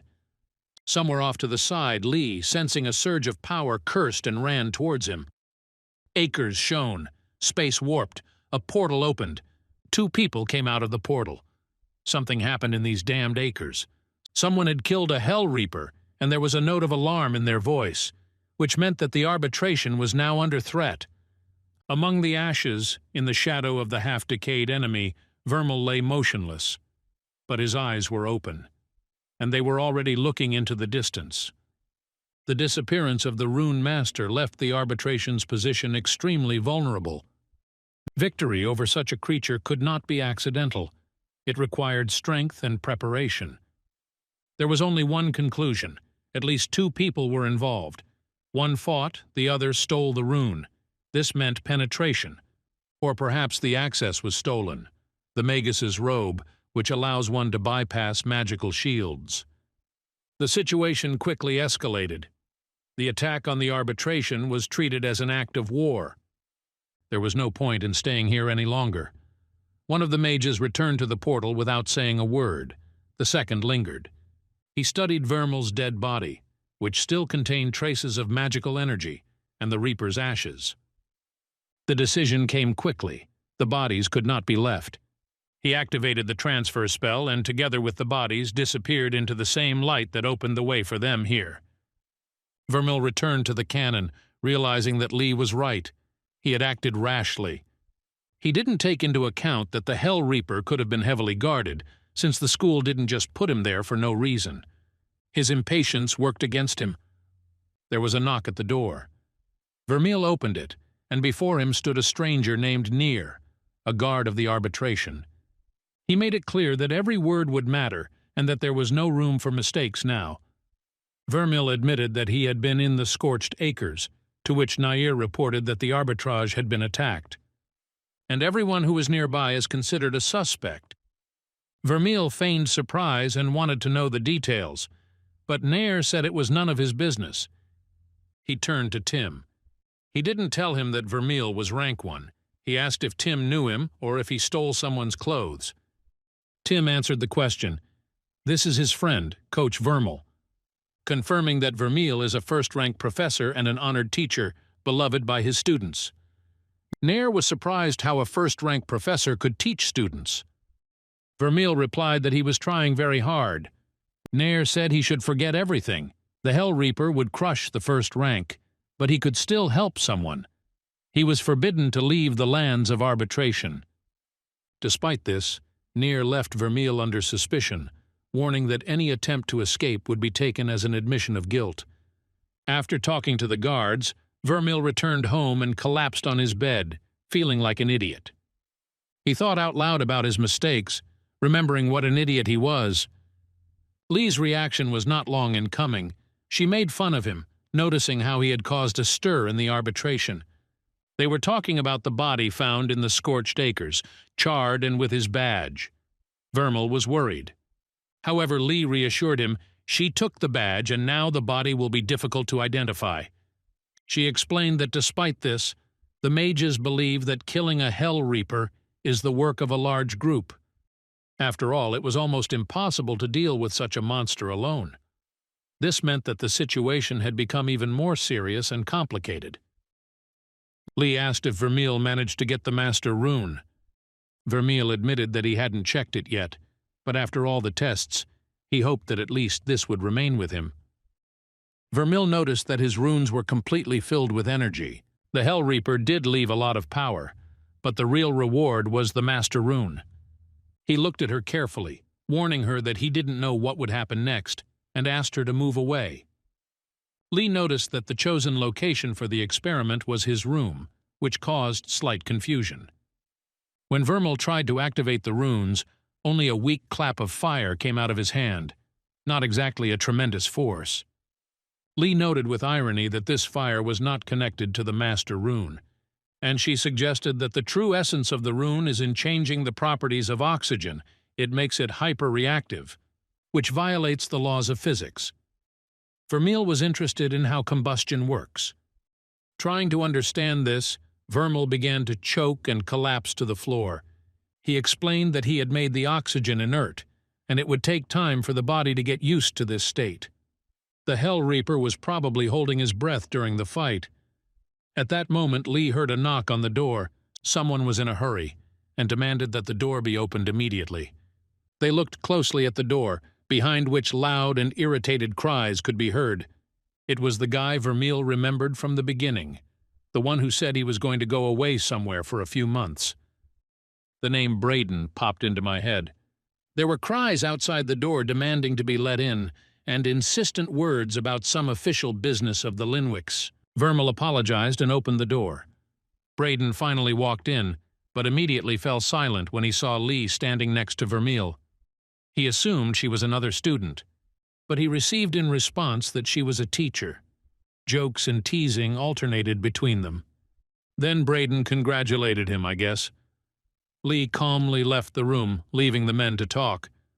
Braden got straight to the point, explaining that the reason for his visit was an official mission. He used the castle spell, as ordered by his father, so that no one could spy on him. In the conversation, it turned out that the family was starting to worry about what was happening and were asking questions. Braden turned out to be his brother, about why Vermeil is still alive instead of dead in the scorched acres. He was reproached for the fact that he was supposed to do the job but found himself in such a situation. Braden urged Vermeil to stop pretending and be honest with himself, reminding him that it was because of who he was that he was chosen for this mission. The tone was serious, tense, and the situation demanded answers. Vermeil stood there confused, trying to figure out what exactly Braden wanted to say. He insisted that he had come to help, but his words sounded as if helping meant something else, more like preparation for the end. Father expected results from Vermeil, talked about schedules and commitments, and how long he could hold out. Vermeil felt pressure and confusion, realizing that now was not the time to dwell on his past. He tried to avoid the conversation by pointing to his business, but Braden stubbornly demanded at least some clear answers. Despite the tension, Vermeil realized it was best to calm the situation and confirm that everything was going according to plan. Hearing this, Braden relaxed a little. He explained that he was worried because he became a suspect in the murder of a hell priest. The conversation came to an end and Braden decided to leave, but Moxy suddenly appeared on the threshold. A sudden tension arose between them, with Braden and Moxy immediately on guard, grabbing their swords. Vermeil was puzzled by what was happening. Braden assumed that Moxy was Thorin and that she was up to something. Vermeil thought that it was precisely because of situations like these that he had not been chosen for an important mission. He would have given himself away immediately. Vermeil then tried to calm the tension by explaining that Braden had come in peace and only wanted to discuss something important. After which Braden hurried away, warning Vermeil not to trust Moxy. The room fell silent as their eyes met, and Moxy asked what he had gotten himself into again. Vermeil told her everything. Moxy understood why Lee told her to come running here. Vermeil listened carefully, understanding that it was important to get answers and test her loyalty. She knew about the situation with the Hell Reaper and seemed both surprised and impressed. His admission that he was the one who killed the Reaper left her with mixed feelings, admiration and concern for his situation. The conversation turned to the brother, or not the brother, and the fact that he was probably unaware of what was happening. Still, the Linwicks provided the school with a hellish Reaper. Vermeil realized that the situation was becoming even more complicated, and that complex intrigues were being woven around him. Moxy reminded him of the book he asked for, and before handing it over, she set a condition, to answer a question about the Master Rune. Vermeil's smile was confident and a little ironic. He knew the value of his victory and understood how important this rune was. He had it. Moxy showed interest and acknowledged his success, but at the same time chose to keep her distance, explaining that while the investigation is ongoing, it is better not to attract unnecessary attention to yourself and to know as little as possible. Vermeil remained with the book in his hands, realizing that there were still many difficult questions and trials ahead, and that trust in this world is a fragile and dangerous thing. Moxy handed the book to Vermeil, her voice serious and caring. She warned him to be careful and not to rush until she found out why the Linwicks wanted him dead. Her interest in the mysteries and what was happening was genuine, and she made no secret of her desire to help, especially if it could harm the Linwicks. Vermeil appreciated her support, but his attention turned to the question of why Braden recognized her so easily. Moxy hesitated, realizing that the story would be long and complicated. She explained that the Linwicks and Thorins had been feuding for a long time, and although there had been no open fighting for several years after the treaty was signed, The hatred between them remained deep. In their families, anyone who understands the case can immediately recognize the representatives of the other side. And so meeting Braden was obvious. Moxy admitted that she didn't immediately recognize Braden. She is not the best representative of her kind, and one of the reasons she teaches is to distance herself from her family. She warned Vermeil to read the book quickly because the arbitration and his family would not wait long if they became suspicious. Vermeil opened the book and was immediately disappointed. It was a dull list of names and connections without any useful information about the runes, which is not surprising given how carefully this data is hidden. He carefully studied his family tree. Everything looked perfect, without any suspicious holes or secrets. Father, mother, sister, twins, everything seemed ordinary and even too clean.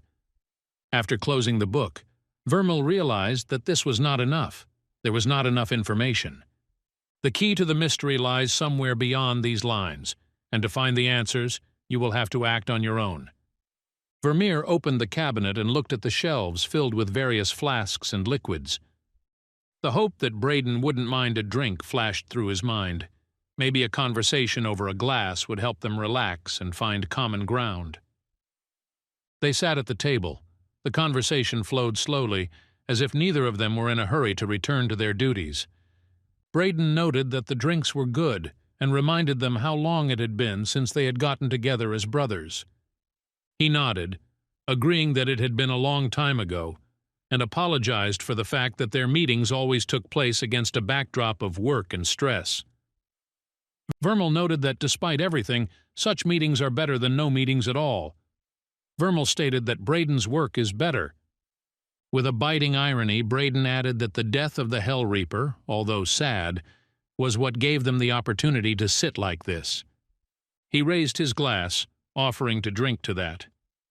Vermeil mentally noted how closely his brother was watching him, how keenly his instincts were developed. There was no point in pretending.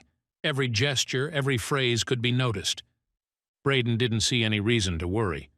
By the time it started to affect anything, he wouldn't have to worry about the consequences. Vermeil replied that he was simply curious as usual. Braden reminded him that he didn't understand his desire to become stronger and his indifference to fear. Vermeil calmly admitted that he was not at all fearless. Braden thought for a moment, shook his glass, and then clinked it again, as if cementing a silent agreement, an understanding that would never be spoken out loud. Braden laughed when he heard Vermeil hit Edward. He wanted to see that. He deserved it. Vermeil looks at him and thinks that he drinks like an abyss. Braden throws the marbles in the air, wants to add a fourth, but he's not drunk enough yet. They are drinking again. The alcohol is flowing like a river. Braden scolds his father and they clink glasses. He admits that he couldn't have done it himself. He says that he's glad that Vermeil is the one doing it. He wants Vermeil to come home. Vermeil wonders how the dead can come back.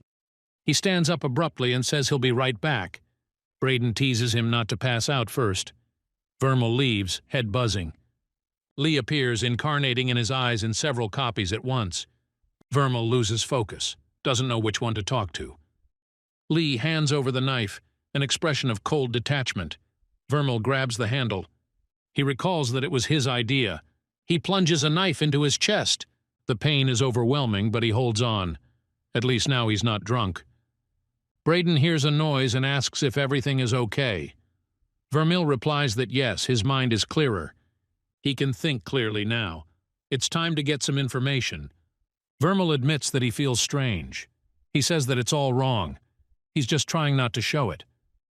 Braden feels the same. The shadows are deepening. Vermeil is ready for the next step. Braden remembers that his father would not approve.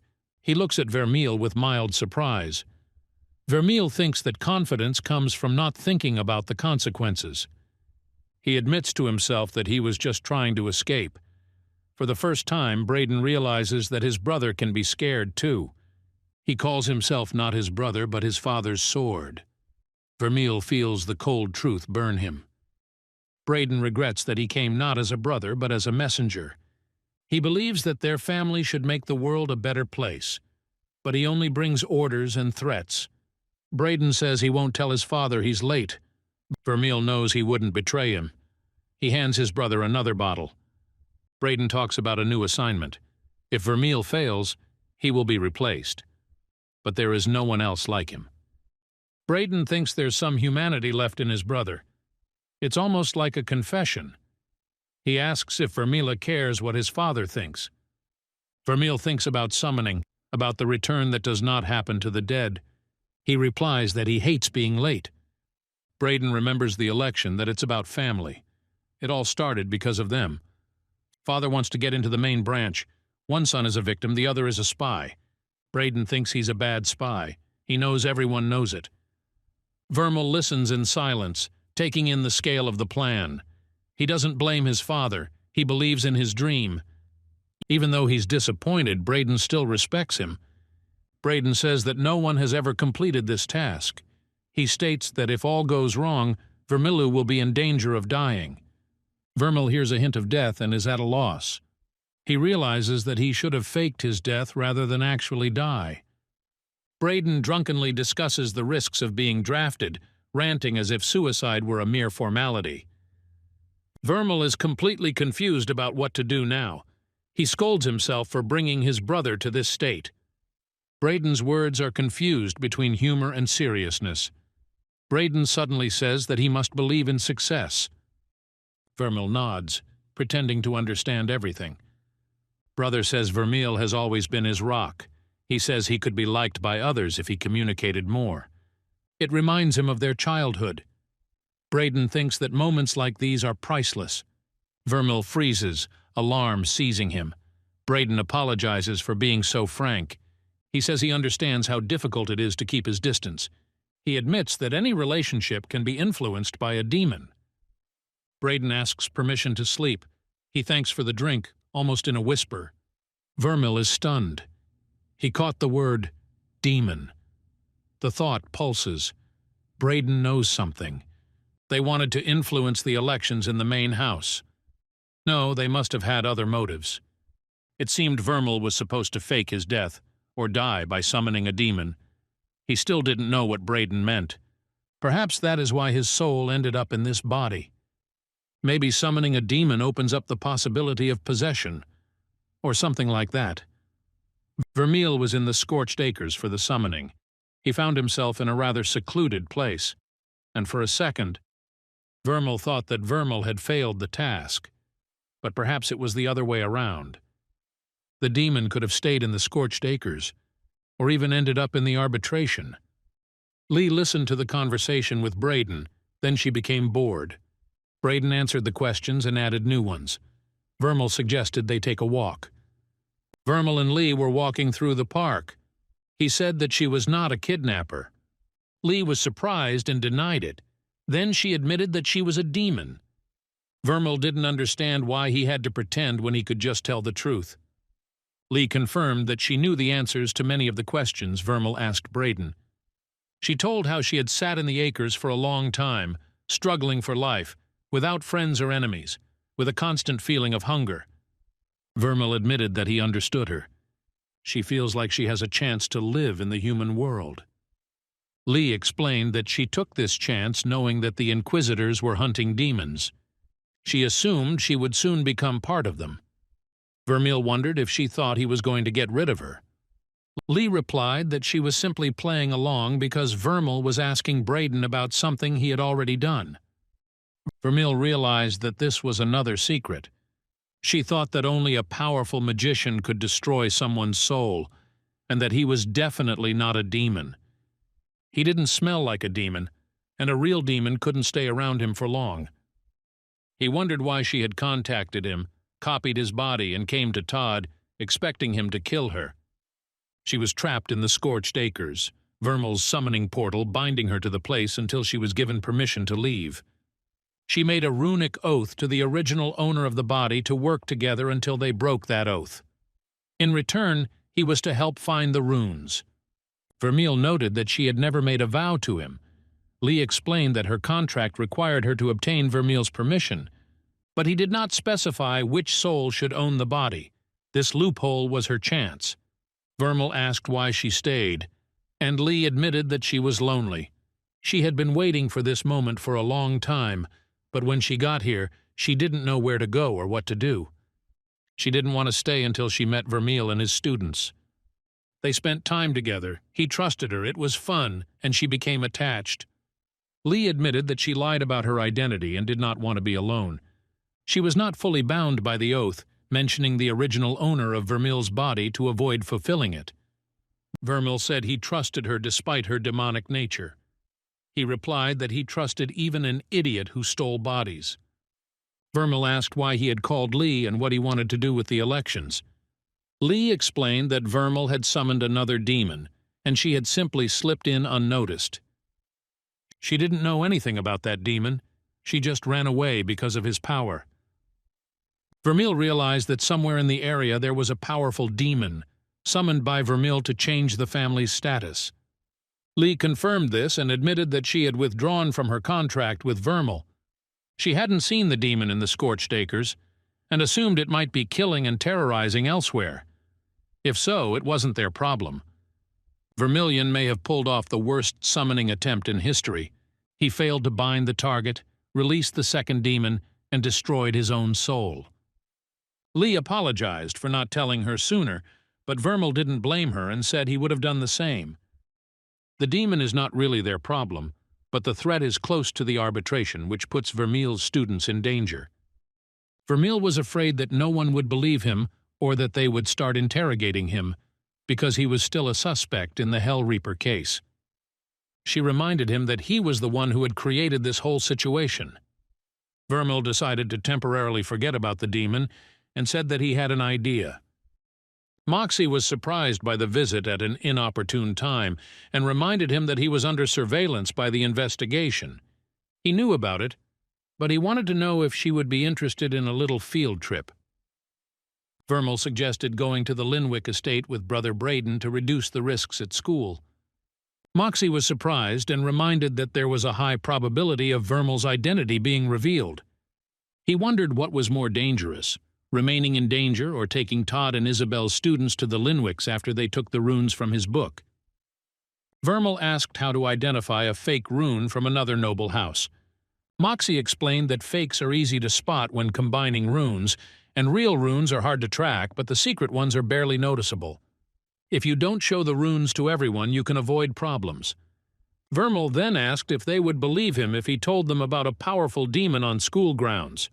Moxy replied no, and was surprised to hear about Linvikami's demon summoning. She admitted that the situation was bad, and for most people the demon was more dangerous, but for Vermeil it was Linviki. Vermeil realized that for them the demon was much more of a threat. Moxy demanded more clarity about the demon, accusing Vermeil of not being aware enough. Moxy demanded that Vermeil say something meaningful for once. In response, he said that he understood that for the Linviks he was not Vermeil, but a demon. Vermeil told Moxy about his discoveries and plans, after which she quickly left, citing preparations. He knew that if she told anyone about the demon, it would blow his cover, so he was grateful that she kept quiet. The next morning, Vermeil met with Todd and Isabelle, interrupting class. He apologized for his absence and explained that there would be no lesson today. He needed to discuss something important. He told the students about the hellish reaper, the exit, and the demon, and was pleasantly surprised by their reaction. Todd and Isabelle appreciated the honesty, but wondered why there was no oath rune. Vermeil explained that he didn't want to complicate the situation and preferred that they not take responsibility for his mistakes. The students agreed to keep the secret and were ready to support the teacher. Vermeil warned them that the upcoming trip to the Lenvik estate was dangerous and gave them time to think about whether they were ready to do it. Vermeil and Isabelle agreed to meet at the transport cannon the next day to make serious preparations for the sortie. Later in the library, Vermeil talked to Lee and asked what rank she was. Lee replied that she was third rank. First-rank creatures of her species either became stronger or died.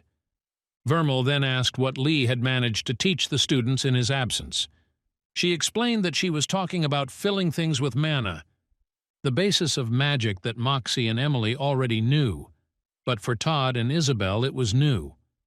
What was especially surprising was that Todd had a natural talent and was already able to fill his eyes with the heat rune, which enhanced their perception of heat. At the same time, Lee noticed that he was reluctant to answer questions about his talent. Vermal thought about the second-rank runes. The books only had their names: Swift Shadow, Molten Flame, Piercing Wind, but there were no images of the runes themselves. Vermal noticed that with each rank a new word was added to the name of the rune, and he wondered what the rune of the 5th rank would be called. He imagined that this might be a funny confusion, capable of confusing the enemy. You say it, and the enemy will be at a loss while you defeat him. Lee noticed his smile and asked what made him laugh, but he just apologized. He mused that the more unique runes you combine together, the harder it would be to find a new combination for a higher rank.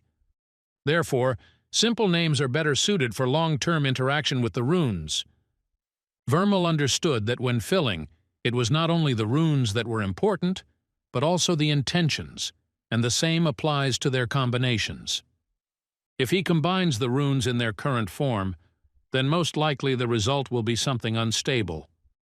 To avoid wasting eternity on constantly filling the runes, he uses the rune of separation. It will allow him to test different combinations endlessly. Vermal realized that if he had to refill the runes every time he checked, the process would drag on forever. Lee explained to Vermal that runes could be filled in parts, but it was unwise to fill one rune completely, because it would cut her off from her energy source, like a river being cut off from a lake. Then, even though the rune itself will still contain energy, it will only be possible to control the energy in the lake, and separation will cause mental damage. This damage depends on the degree of the rune's connection to the soul. A new rune can cause only a slight fright, but it is still unpleasant. Vermeil said that if he could store already filled runes, he would untie them from the soul. He will be able to mix and test combinations faster, using the separation rune, which allows them to be separated without harm. This way he can experiment with the runes without wasting time and effort on constant refilling. Vermeil was delighted.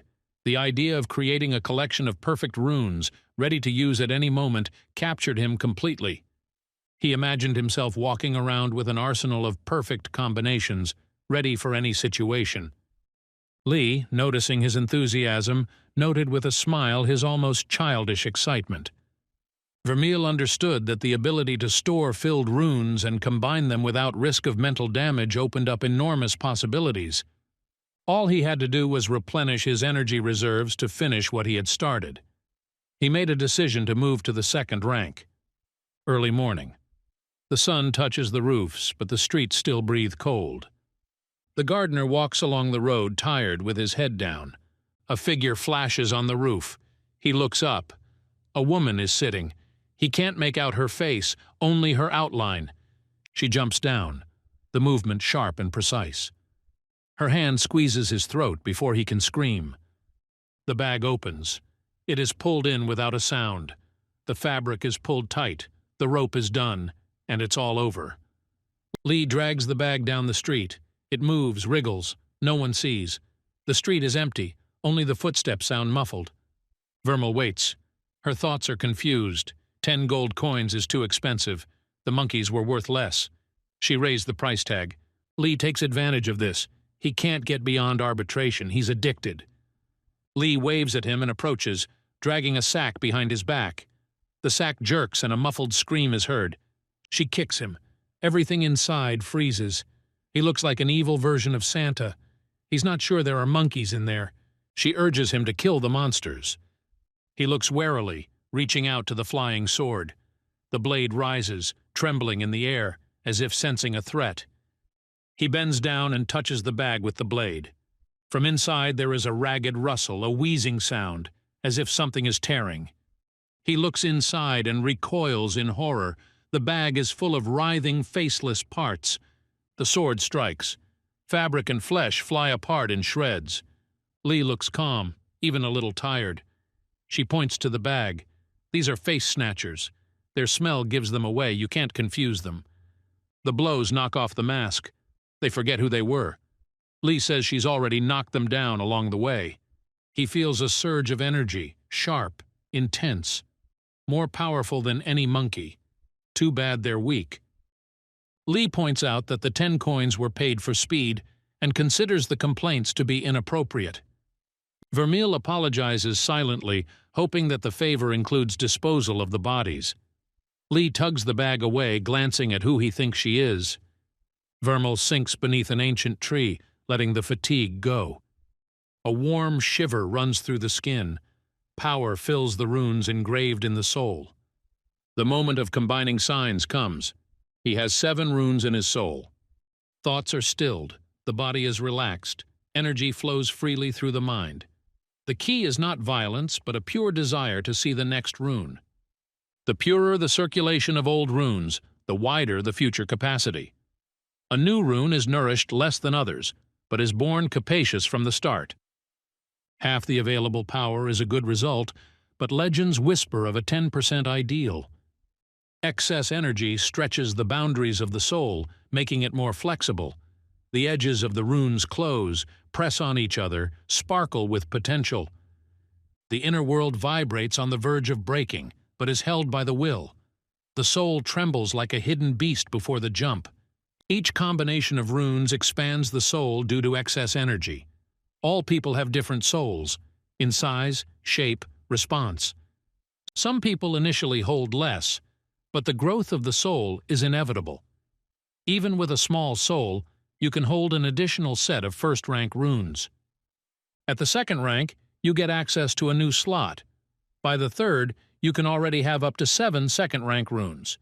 If the soul is large, the capacity will be even higher. That's why people avoid combining at low ranks. The system is complicated. People are afraid to do everything from scratch. The only thought is that vision, sound, warmth, sound again. The combination is coming. The soul is ready to receive more. Lee is there, watching. He couldn't have done it without her. She talks like she can read his mind. Yes, the soul expands. The soul is obliged to maintain the new volume, even if a division into a second-rank rune occurs. You should remove the fragments carefully so as not to lose the typed extension. Excessive removal can reduce the pressure of the runes and tighten the boundaries of the soul. Vermeil feels a new world of possibilities opening up before him. He is jubilant, realizing that he was able to trigger a pyroclastic resonance. The new rune is stronger than the previous 7 together, even though it is now only half filled. Formation at the 50% level indicates an imperfect combination. Unlike the smooth runes of the first rank, this one turned out lumpy, overloaded with ash. A first-rank Great Wind rune is required for calibration. There is still room for growth and refinement of the method. The field of experiments is ideal. Each attempt expands the limits.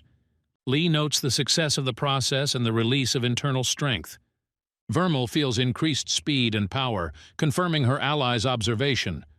Tons of energy were not wasted. They were rooted deep within the soul. The combination is inevitably accompanied by a violent surge of energy. The force of the surge lasts only for a couple of minutes while the soul returns to balance. Vermeil takes a step back, preparing for the experiment. He calls upon pyroclastic resonance, letting the power flow through his throat. A melodic whistle comes out of his mouth, cold and frightening. Lee notes that it is the most frightening sound she has ever heard. She hopes that the magic will go more into pyroclastic than pure resonance. The whistle turns into fire. The notes blaze like scarlet tongues. The flaming music seems to Lee much more effective than previous techniques. In the distance, in the corridors of arbitration, Moxy remembers the conversations about the demon in Vermeil's cover. A pity she can't tell anyone. Moxy dreamed of quiet years of researching face thieves. Thanks to Lee, she now has the opportunity to observe them up close. Now her early knowledge seems wrong and incomplete. Her hands shake.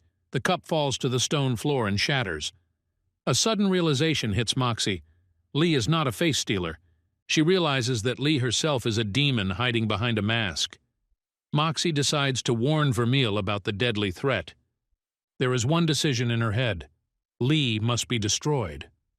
Vermeil stands under the palm trees and looks at the cloudless sky.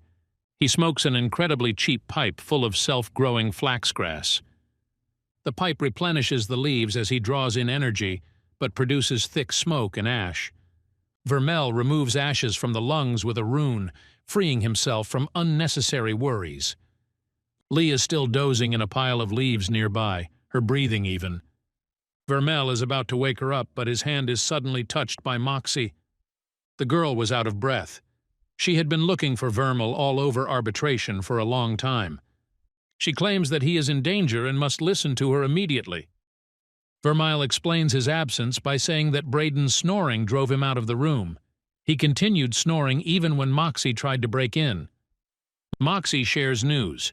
Her research into face thieves has led to a new conclusion. She suspects that Lee is not a face stealer at all, but a demon hiding in plain sight. The demons are poorly understood and their motives are unclear, which makes Moxy uneasy.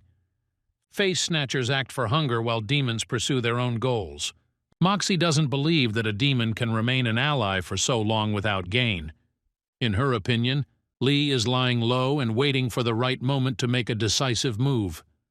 Moxy's words frighten Vermel, making him doubt his safety around Lee. But he still doesn't believe she's capable of such a thing.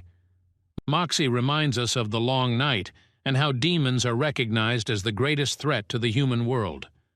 Inquisitors were created to contain demons and prevent disasters. Demons come with runes that feed on the suffering they themselves generate. Vermel is surprised. There are runes that grow differently. Moxy confirms but demands to focus on the threat, believing Vermeil's trust to be dangerous. She believes that Lee is a demon hiding his true nature under the guise of friendship. Vermel hesitates, remembering how Lee claimed to have broken through an unstable portal. He is convinced that she was telling the truth and means no harm, while Moxy's fear grows. Moxy insists that the lack of knowledge about demons only increases the danger of the alliance. She says that Vermel is risking not only himself, but also the lives of his students. Vermel persists, calling the risk acceptable because he believes in Lee completely. Moxy demands an answer as to what will happen if the trust turns out to be a mistake and the demon mask falls. Vermeil's answer is simple. Then they would be in mortal danger, but he is still willing to take the risk. Vermeil declined to discuss, saying it didn't matter. He acknowledged the seriousness of the situation, but asked Moxy to talk to Lee. Moxy thought about it and accused Vermeil of already knowing the truth.